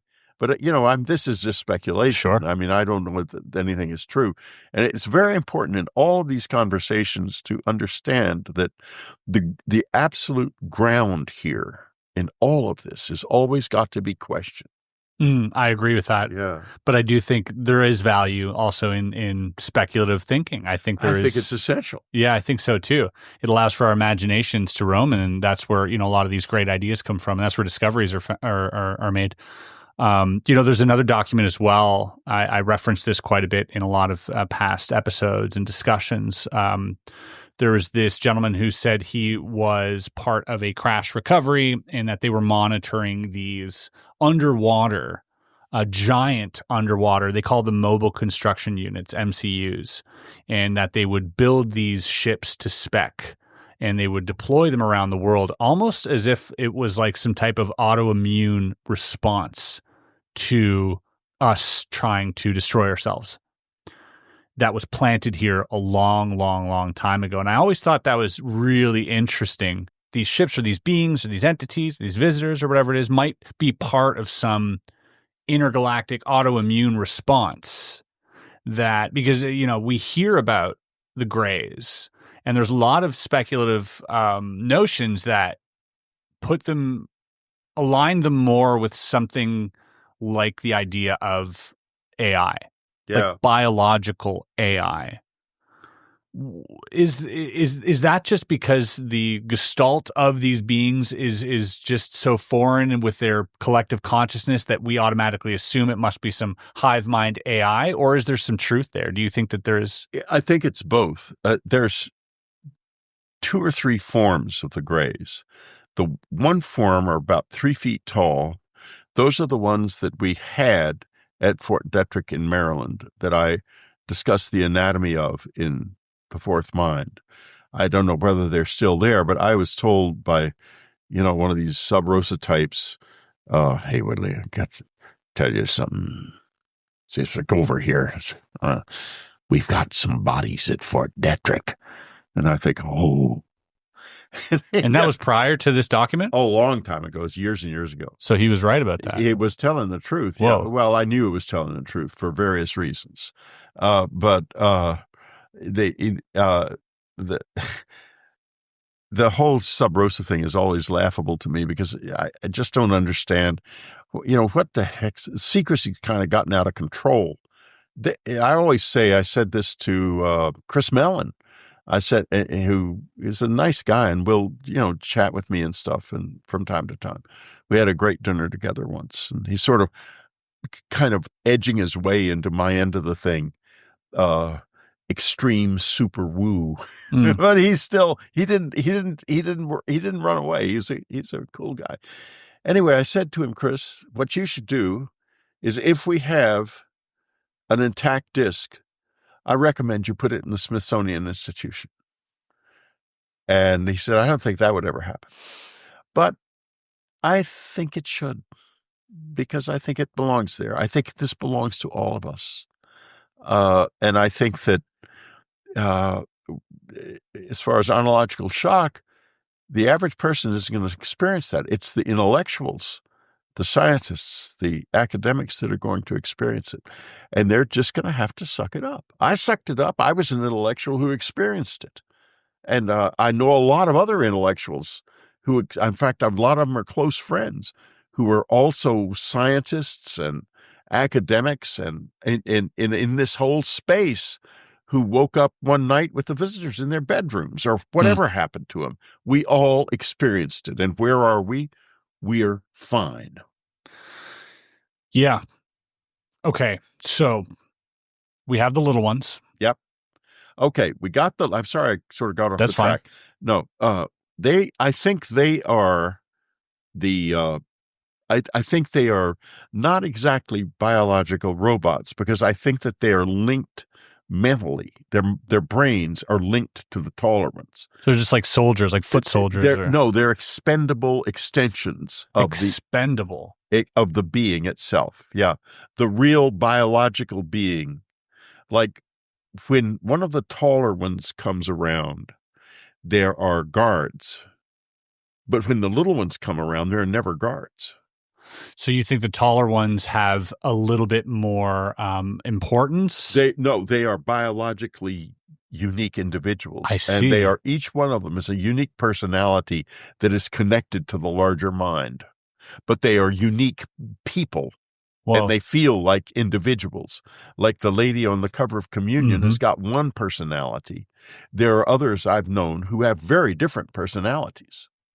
And yet still connected. And yet I think they all have the same mind. And so the little ones are without personality. They are, and those big brains, ephemeral. They have big brains just like the larger ones, so that the larger ones can fully express their minds into them. But if something happens to it, they just pull out. That's why they don't care. You know, when they talk about whistling them up and then shooting them down, they don't care. They don't care. Right. It doesn't matter. That makes sense. Yeah. I always thought to myself, they said to me a long time ago that you need to feel that you can defend yourself against us. Otherwise, that's a big part of defeating the idea of cultural colonization is our own sense of independent agency. And we need agency against them. And when I read about, or I guess I heard maybe Jake was talking about it. One of them talking about how they'd get a psionics person to call them up and then shoot them down. I thought to myself, they don't understand. They're in a training program. They're being trained so that we will have agency, because they can't engage with us unless we feel we have agency. And shoot them up is our agency, even though it doesn't matter to them. I see. They're doing us a favor. Yeah, in a way. Yeah, in a way. Okay. So, I mean, that's very, very interesting, because that does make a lot of sense. I'm just thinking back to the Rolodex of cases and the experiences with these smaller type grays being all about tasks, very task oriented, very emotionless, no personality. And also you hear about these crashes, and it seems like the beings like that have crashed or whatever, or the ships that have crashed. The more important part was the tech. Was the ship, wasn't necessarily the beings. Well, they crashed.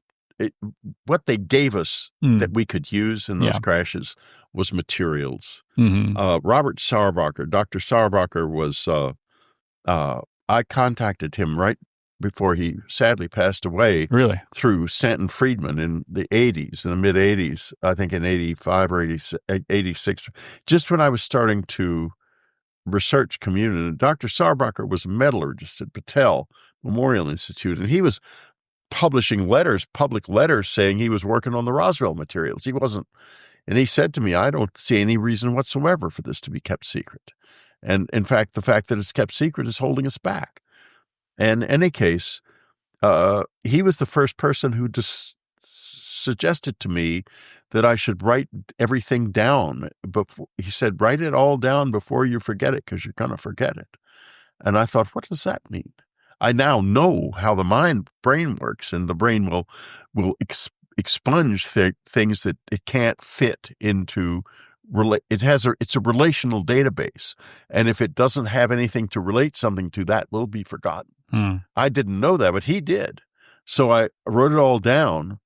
I sent it to him, and unfortunately, he died the day it arrived, or the day before it arrived. Wow. I never got it back either. I wish I had. But in any case, he said to me that they had made great strides with the metal, understanding how that very thin metal, it was very strong and thin at Roswell. My uncle said, and Jesse Marcel said that you couldn't even shoot a bullet through it. But yet you can crumple it up and it would come exactly. Right back. And my uncle said you could toss it up in the air and it was almost lighter than air. Yeah. So, whoa. Yeah. They'd mentioned that in Virginia as well. In Virginia as well. But the point is this, that and things like radar absorbent coatings apparently come from the materials that we have found. Wow. And I have some of that material. And I have a little tiny piece of this stuff that's layered bismuth and magnesium, which I've been more than willing to offer for study, but nobody picks up on it. I think they're scared of me.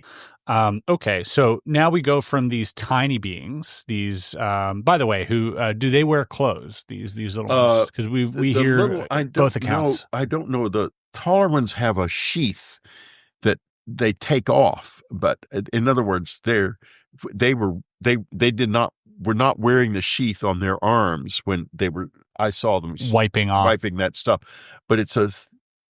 And I don't know if it's biological part of their biology or not.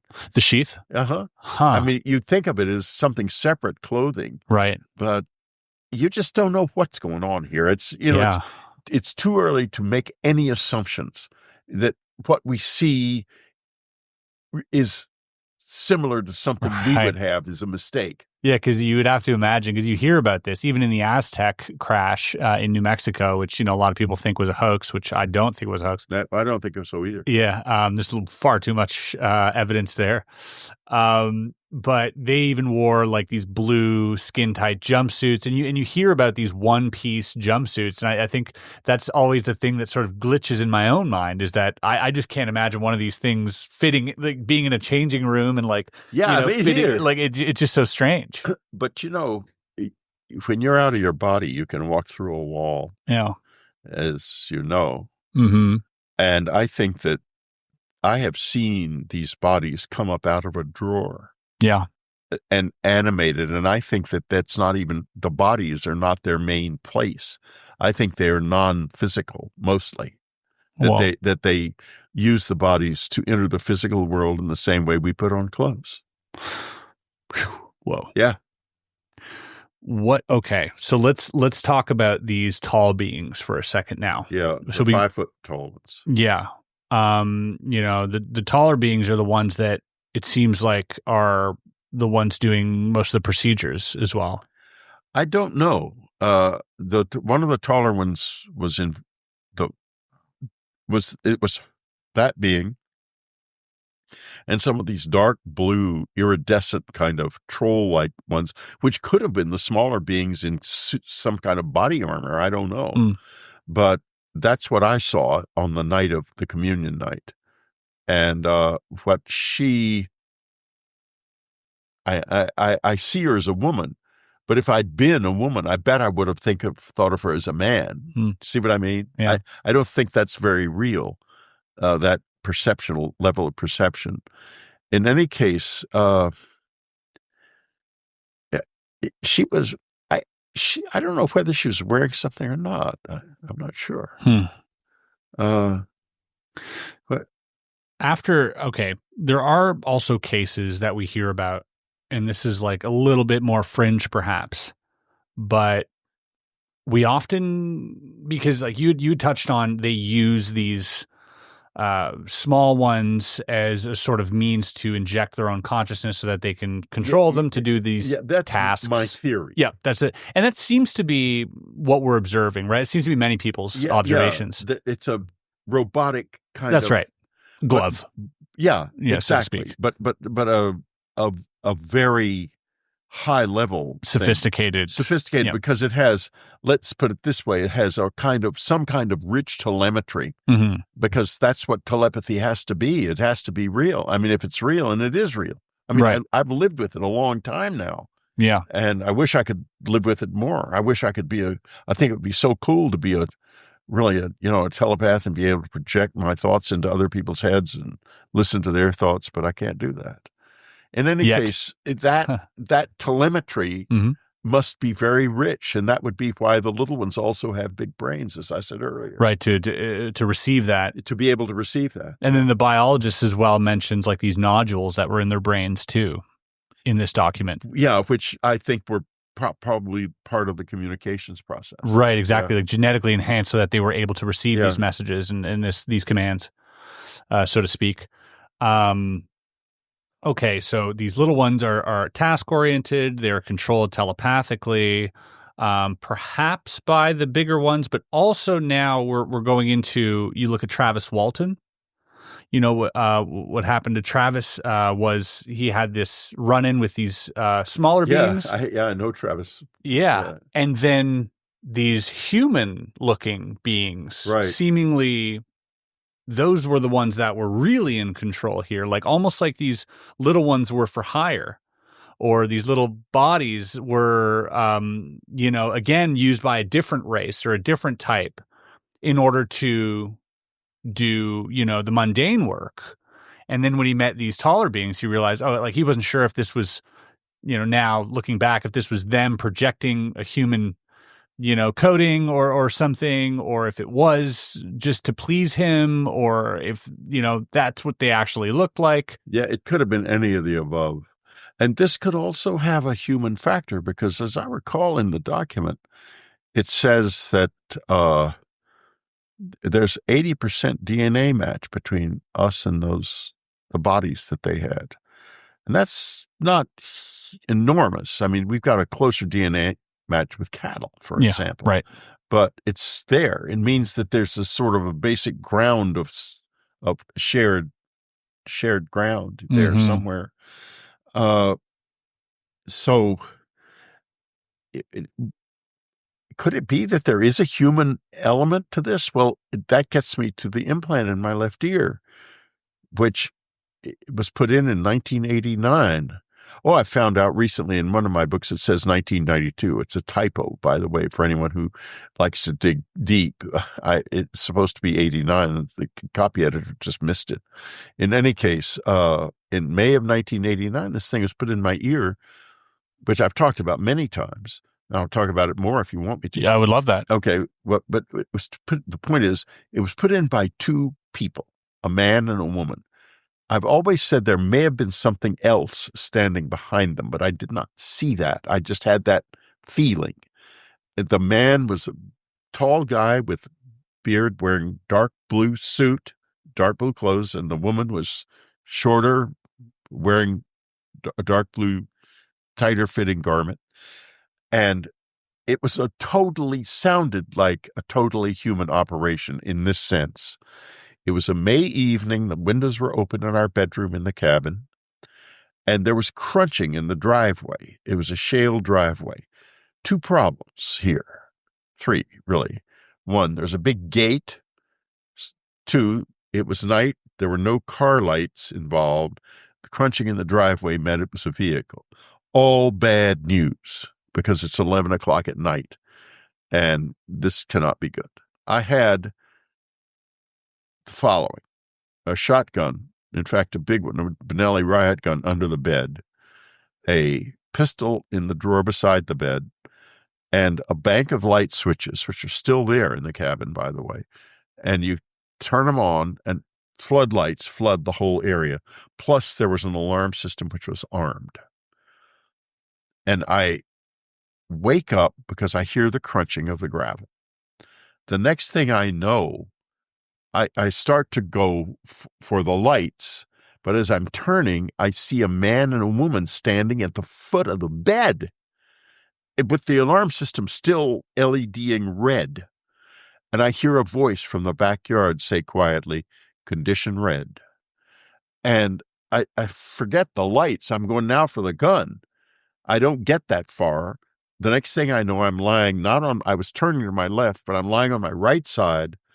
Someone is, presumably the man, is pushing hard against my head. I cannot see. I cannot move my arms and legs. And my head's being pushed in waves down into the pillow like this. And the woman's voice is talking to me very gently. That lasts for a few seconds, maybe 10, 15 seconds. I don't remember the time at all. The next thing I know, there's a flash of light crashing in the woods, like somebody running like hell through the woods. I jump up out of bed, grab the pistol, see the LED is still red, think to myself, was that what happened? I'm totally confused, because if somebody came in here, the alarm should be ringing. I run through the house looking for an entry point. I even go in the attic because the alarm system is still on and I do not find an entry point anywhere. I end up sitting on the bedside thinking, what in hell was that? Then the next morning it becomes obvious because of weird things in the house, like the alarm system is still, light is still red. When I go out to get the paper and turn off the alarm on the pad in the garage door is wide open, and yet the alarm is not tripped. So I call the alarm guy. He comes over eventually, and he says there's a heavy-duty magnetic field around the door, and I don't understand where it would come from. Because, of course, we don't have such a thing as a free-floating magnetic field, or we didn't. We do now. I think I think that's public. Anyway, we have a free-floating magnetic field now. I read about it somewhere. In any case, this is impossible. So he checks it all out, and all he can do is just replace the switches, which he does. We try to get the record from the alarm system. It's all garbled and screwed up. You can't tell anything from it. Then the next day, my ear starts to hurt. I realize I've got something there, a bump. And I already knew Dr. Roger Lear, who in those days was taking out implants in California. And so I say to Ann, these people were real, and they put an implant in my ear. I want it out. She says, no, don't get it taken out. Let's see what it does. You know, I'm the guy on the front line. She was behind the lines, so she could say that.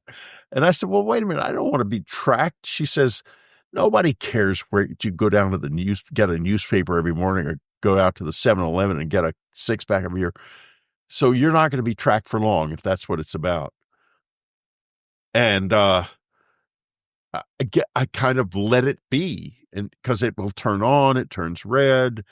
I can't figure it out. It makes a noise every once in a while.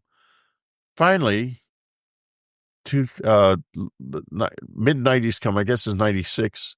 I meet a doctor in San Antonio, my hometown, who says, yeah, I'll take a look at it. He thinks it's a cyst. I don't tell him about the implant. And when he tries to take it out, it's all on tape on my website, by the way, in Unknown Country.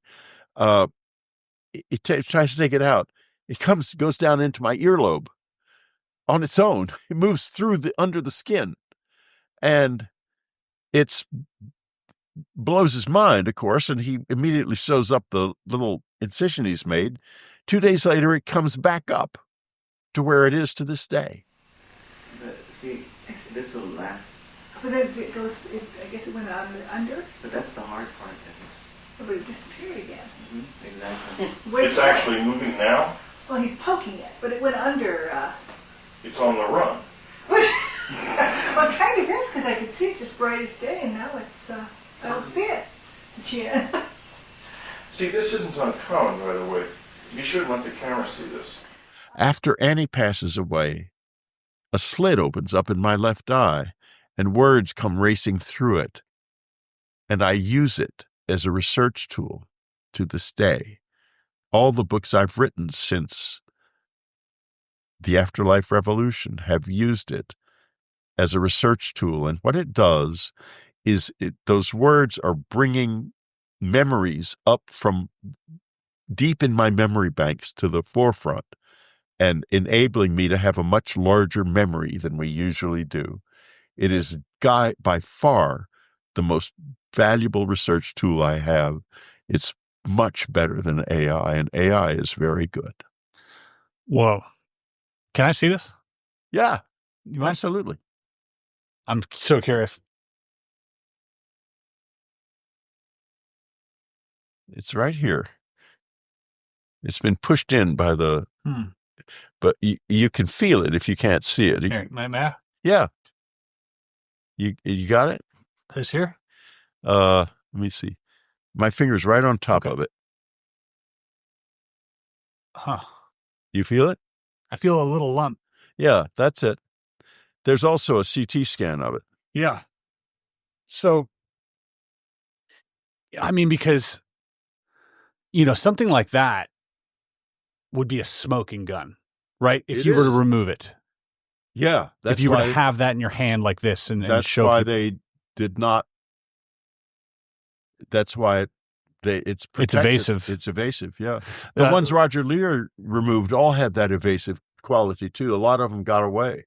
Lou Elizondo mentioned that in one of his in the recent book he wrote to Imminent. Yeah. He had mentioned that they had also that they were sort of encoded, and that's how the body doesn't reject it. Like there's a coating around these implants. Well, I don't know if there's a coating around this one, but the ones Roger excised and that we then studied at Southwest Research in San Antonio, unofficially, but with the permission of the director, Bill Mallow, the director of material science, did SEMs and stuff for us on them. It's in no way did Southwest doesn't, in other words, this was separate. Yeah. So, but he would find them encapsulated in epidermis, but buried in deep muscle tissue.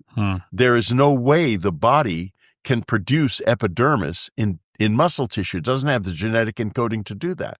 So it was something that was made, and the result is that the epidermis from the person, and you usually find a little scoop mark scar elsewhere on their body where the epidermis was removed from under the surface layer of the skin to make the encapsulation. I see. So it's made of your own body. Yeah. The encapsulation. The encapsulation. So it doesn't reject. And it doesn't, trigger any flags. No. And it would just show up as a cyst. It would feel and look identical to a cyst. Yeah, exactly. And except if you X-ray it, if it's a real implant, it's got iron in it, it's going to be very clear. Like the one in my ear, you can see it immediately on the CT scan. It's clear as a bell, a little white disc. That's one implant. In me. Yeah. But there's many implants in people. There's also the nasal. Yeah, I thought I had one of those, but I had it MRI scanned, and they didn't find one. Yeah, because that seems to be one of the more popular implants.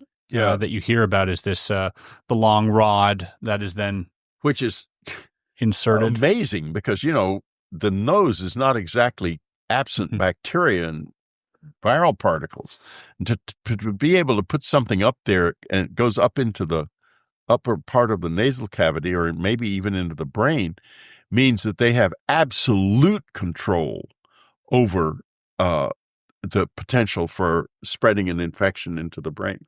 Yeah, but also, I mean, that would make sense that even in this the biology report, that most of their muscles are all in their hands. Like they don't use their forearm muscles to control their hand movement. They have very precise. Their hands are they've got 4 fingers, the ones I have seen. And that's also what's described in the document.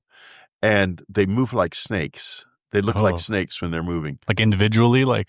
They can move them individually, but they've got all those extra additional joints, so they're very snaky. When the old lady, the communion lady, she's still around. I'm pissing her off for calling her the old lady. Please excuse me. In any case, she was coming around the house a lot in the late 90s, I guess late 80s, 88 and 80, back in there. I think she was very pleased with communion, and she was hanging out there, and we didn't see her much. You get glimpses of her. She was very careful about that. But one time, my little boy brought up a friend who had had an accident and had hurt his had a scar on his lip from something that he had done as a little boy that she apparently thought was very careless. And she did not want this boy in our lives. And all the night he was there, she kept coming to my bedside, and I would open my eyes, and I would never move when she was nearby, never willing. I was not under control. And I would see her, and she'd have this smoke pouring out of her side of her mouth, and then she'd project scary images of my little boy going over to his house in a cab in Manhattan, and the cab driver kidnapping him, and all this stuff designed to scare me. In the morning, little boy, the bed of the guest bed in the boy's bedroom was across the hall from the door, and my son's room bed was in the corner, so he could see the door. And apparently all night she had been opening the door and tapping with her nails. And in the document, it doesn't say, it says they don't have nails, but she definitely had them. And scraping up and down the door with these snake-like fingers. And he said that he'd seen that all night, and he said, "Mr. Strieber, would you please take me home?" I took him home, and we never saw him again. He described them as snakes too, didn't he? Yeah. Yeah. He was scary. Poor kid. I mean, he was just the nicest kid in the world and so bright, but she did not like him. No reason for that you know of. Well, yeah, because he had that accident and she thought he was careless. Just that was the sole reason. The only reason I know, I can think of. Because the smoke, it involved, he'd burned his lip, and right. That smoke coming out was indicating to me that was what she was concerned about. Interesting. All right. Here's a bit of a strange question. We hear about, these taller ones dealing with the smaller ones. We hear about some human ones, like the ones involved in your implantation, or the ones involved with Travis. But then we hear of mantis type. Is this something you're familiar with? No, I can tell you all I'm familiar with is the grays. Yep. In two forms. The tall whites as adults and children, male and female adult, male child. And these dark blue troll-like figures, which may be small grays in suits or maybe an entirely different species. And humans associated with this group, them in some way. Yeah. But what that is, I don't know. Okay. And I have seen one person known as a Nordic under circumstances where I knew for certain it was not a human being. How did you know? I can't get into that, but suffice to say, it was in a situation with a. It was in a situation where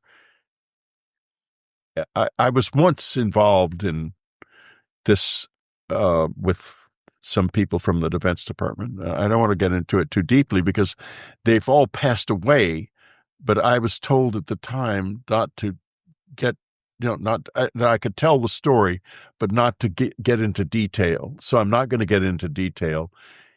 He was a Nordic, and I met him briefly and had a brief exchange with him where he told me he said an interesting thing, actually. He said, never get into a war with the Greys because they'll never let you win and they will never let you stop fighting. And every time I hear these guys shooting at him, I think to myself, they could be playing with fire. They need to be aware of this, but I don't think they are. Was this, and like, pardon me for asking more, but the Nordic thing really interests me, but is there, was there anything particular about this being that felt unhuman? His eyes were, they were green, as I recall, and he didn't look. I've heard descriptions of Nordics that are much less human looking than what I saw, but that was what I was told he was. He was more human looking than other descriptions of the Nordics I've heard, and I thought the tall whites were Nordics for a while. For that reason, I was very confused about that, but he was more human looking, and he was not a lot taller than I was. He was probably about 6'7" or so. And he was very sweet, and he was almost a ghostly feel about him. Like his eyes were weird, and as I say, he spoke physically, as I recall. I don't recall him being telepathic, or at least not addressing me telepathically. Was it an American accent? Was it? I don't remember any accent, so I would assume so. Mm-hmm. And blonde or? Blonde, yeah, blonde. Tall, blonde, green eyes. Yeah.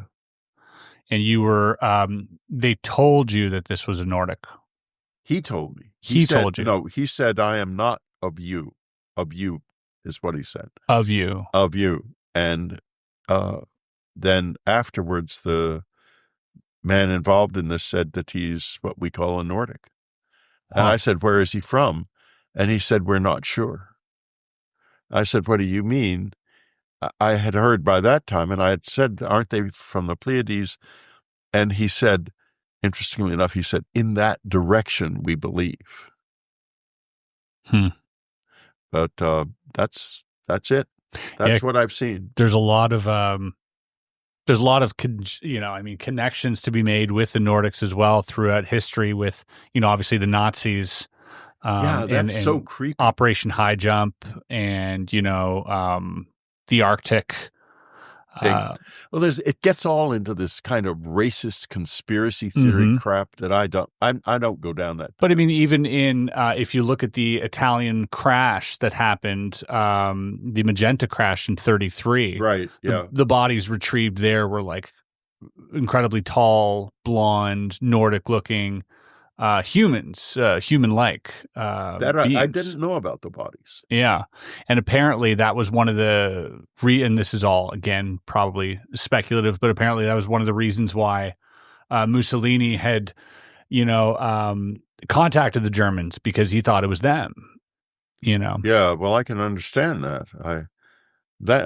Whatever happened then, I'm glad that they didn't figure out whatever technology might have been involved. That would have true. Unless they did. Yeah, or unless that was part of the, part of the search. Yeah, well, Joseph Farrell says that the thing that crashed in Kecksburg, Pennsylvania, the Kecksburg Bell was German technology. And Die Glocke. Yeah. Was And Farrell's, love him or hate him, he's a brilliant man and a very, very fine researcher.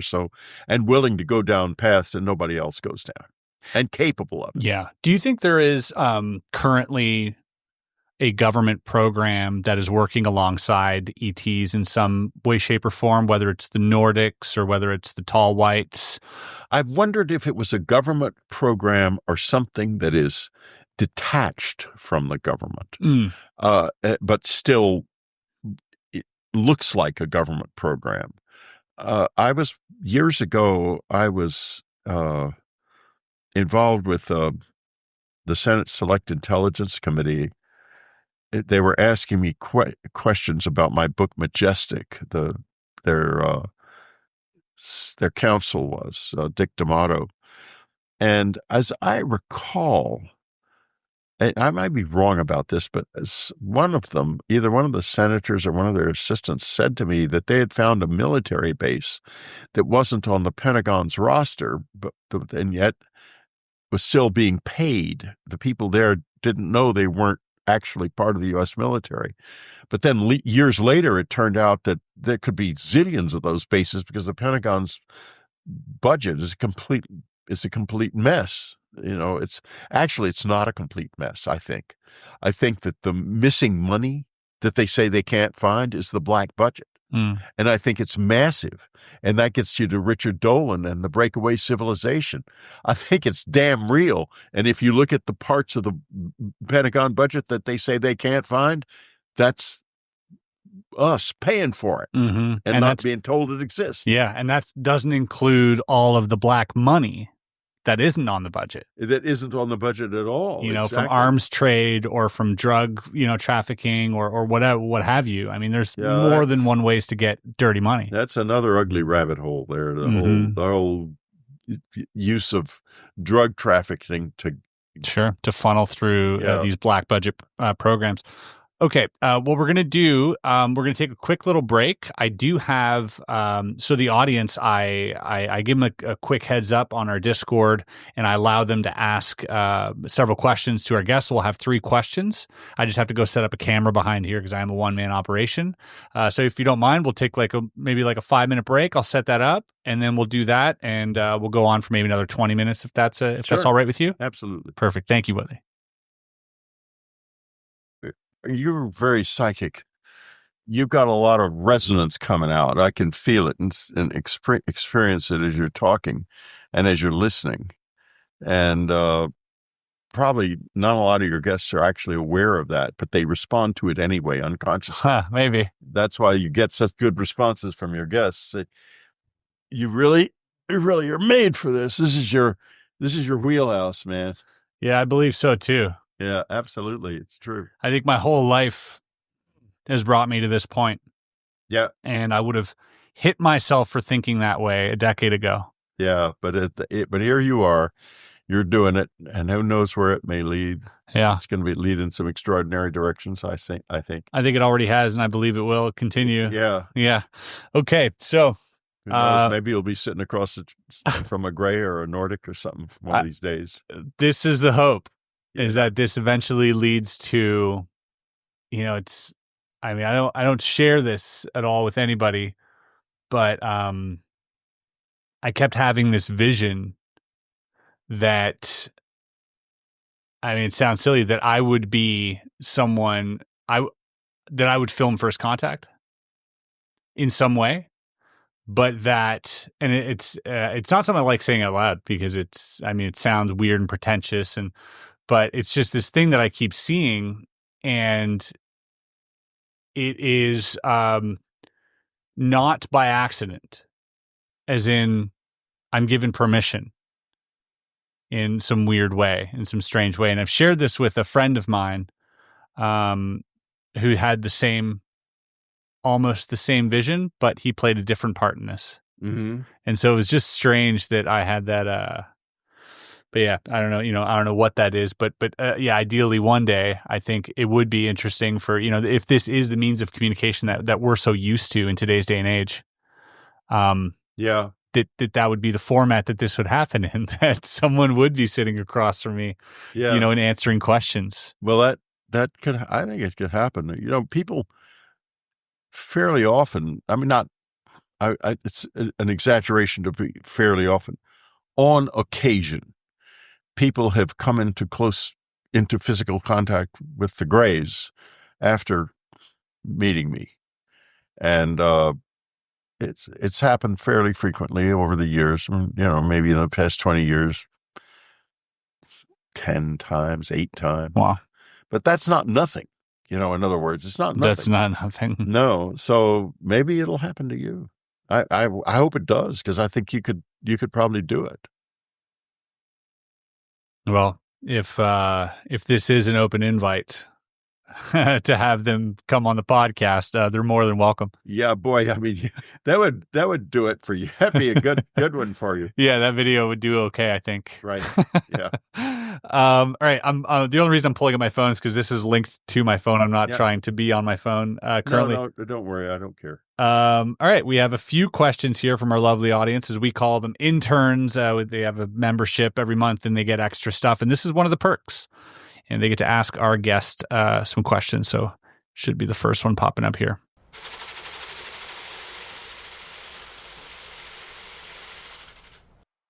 If you could go back to an event from your past as an invisible spectator to gain clarity, what event would it be? By Hex 0811. Well, I think in my case, the answer is pretty obvious. I would go back to the abduction experience in December the 26th, 1985, to observe what actually was happening, because I have only my own memory, and anyone knows that memory is not a reliable source of information. We do our best with it, but especially memories that are not contextualized by the brain, that there's nothing to relate to, are very malleable. And I would like to be sure that the memory is accurate. The one thing I will say for it is that memory is so vivid. It has never changed in all these years. So I think it probably is accurate, but I would just like to know for sure. Yeah, and gaining perhaps a different perspective, yes. Maybe in the room or in your own house or from outside the home, what that looked like. I'd imagine would be interesting. And also, the suspicion that my complete crazy response was also funny. I would like to know whether or not that's true, because I've suspected it might be. I mean, not to me, it wasn't funny, but maybe to people watching it would be. So there's something comical about a person being that scared about what were basically just a bunch of little tiny beings that looked like monsters to him. I don't know. I'd just like to go back and see what to get a perspective on it. That's a very cool question. Thank you. Yeah, great question, Hex. Yeah. We got another one here from Maverick Star. Another great question here. This is a little bit related to the psionic stuff that we talked about. It says, your opinion... I'll let it finish here. Your opinion on CE5 exercise, and should people perform this, by Maverick Star? I don't see any reason not to, but let's not become orb tourists. In other words, it's not hard to conjure up to get something to appear. What is hard is doing something with that. Because when something appears, that is an invitation that, okay, let's take the next step. People just sit there. They don't take the next step because they don't know how. But it is possible. And I can't tell you how in 2 minutes, but it's a whole new life that is being offered. And we got to take that basket. And so far, we're not doing that. We need to really look into ourselves and ask ourselves, everyone who does CE5s, including the people in the government and everyone, what do we do next? We get an orb to show up, then what? It's the then what we have to figure out, each of us in their own heart and all of us as a community. If you were to give Jake Barber and his team some advice on the then what? Okay, the first piece of advice is learn to master your attention.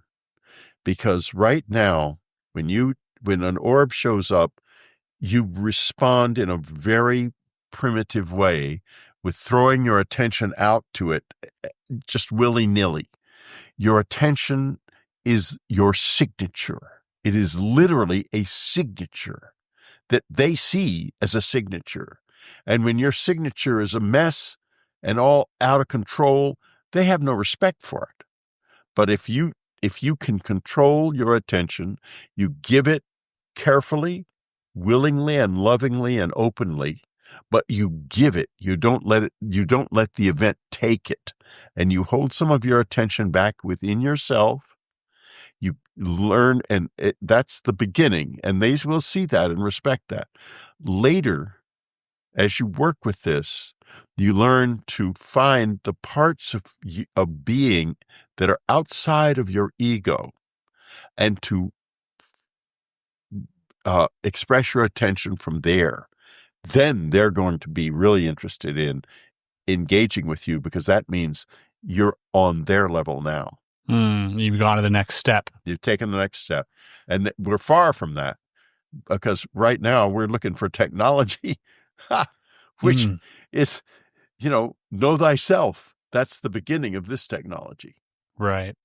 It always seems to be what I always come back to with this phenomenon. The more I look into it, the more I try to dig deep, the more I try to find answers, the more it's pointing me inwards. Yes. And I think that, prior to the podcast, we spoke about out-of-body experiences. We spoke about remote viewing. And these are things that are heavily achievable through internal perspective only. They're not achievable if you put it out there. It's got to be in here. Yeah, exactly. It's got to be in both places. As above, so below. As within, also without. But we have to come to this from a standpoint of strength and capability. Because if we show ourselves as strong and in control of ourselves, and has to do with proper control of your attention and the sense of self-worth and self-love that you have, your inner peace, all of these things come into it. The recognition of the existence of your soul. If you're doing this with, from a Western secular viewpoint and thinking you only have meat in your head, forget it. It's not going to work. You might as well go home, because it's not what it's about. It is about something that, to them, they have a science of the soul that is precise, very precise. When I'm explaining about taking control of your attention, I'm talking about reflecting an awareness of that sort of science that we don't know anything about in our world. What's the closest thing to that? Like, I'm really interested in that. I'm really interested in this interfacing with this ET in a way that they understand it. And I think a lot of people are really interested in that, because that's like the fringe. That's where I think first contact happens, is through this this medium that is fragile, that is ephemeral, that is like barely understood. Is it closer to like a dream state? Is it closer to a deeply sort of meditative state? Like, what does that look like in that interface? How does that feel like? Is there anything you could relate it to that I would understand? Let me give it a shot. It's hard to put into words, obviously, because it's not a verbal thing. But if I could do this, there is a taste of essence within us all, that when you taste that, when your attention touches it, that's me. And it's not Chris, it's not Whitley, as we talked about earlier in the show. It is that which is behind that, the silent presence that is me. And it's getting to that and living in that and seeing from that your ego then becomes a tool, a life tool. But you are not that life tool. You are the being behind it. And this being has a universality to it. It has, and where do you get to that? You get to that through uncompromising, clear, loving, careful self-knowledge, understanding yourself, know yourself, and you know the whole world, and you know them. But that's where it begins. It has to begin there. I know it's frustrating. No, that's great advice. I mean, it just makes so much sense to me that would be the medium in which we use to connect, would be to the same mechanism that's used to connect with ourselves. My wife, she knew this like the back of her hand, and she used to say, I said, well, where do you start? She said, Whitley, you need to laugh at yourself. Laughter is the beginning of everything. And the great mystic of the 13th century, Meister Eckhart, used to say, and it's the title of one of his sermons, I believe even, God laughs and plays. When we start to laugh and play in the context of our journey toward inner search and self-knowledge, then we start to see. Because if you can laugh at yourself, you got a chance to see yourself. Love that. Beautiful. We got a last question here, and this one will round off the interview nicely here. This is from Tess. By the way, thank you to all the interns for asking your questions on the Discord. I appreciate it. What wisdom garnered from your experience with the phenomena do you wish to impart to the next generations? The next generations are so important. That's why on Dreamland, I have Kelly Chase as my she does the show once a month. She's young, and the next generation is absolutely critical to me. That's what I'm about, is communicating this to the next generation. What do I want to impart to them? Something Anne said that maybe is the most important thing of all, especially for the next generation. The human species is too young to have beliefs. What we need are good questions. You guys go out there and find the right questions and ask them. Ask them inside yourselves, in your hearts, to each other, to the universe, and to all who are here trying to relate to us, because they want those questions. That's where we start. Beautifully said.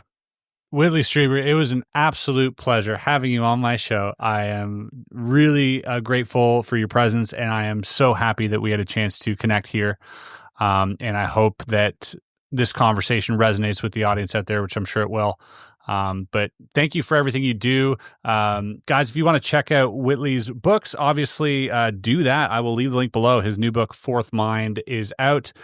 We will have Whitley sign a couple of these, and if you want a chance to win one, I'll just pick one of the comments. So like the video and leave a comment. We'll reserve one for the interns and one for the public comments here.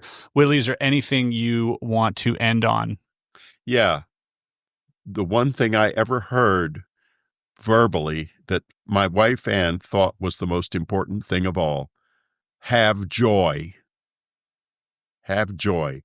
Not happiness, joy. Joy. And we'll end it there. Thanks, Whitley.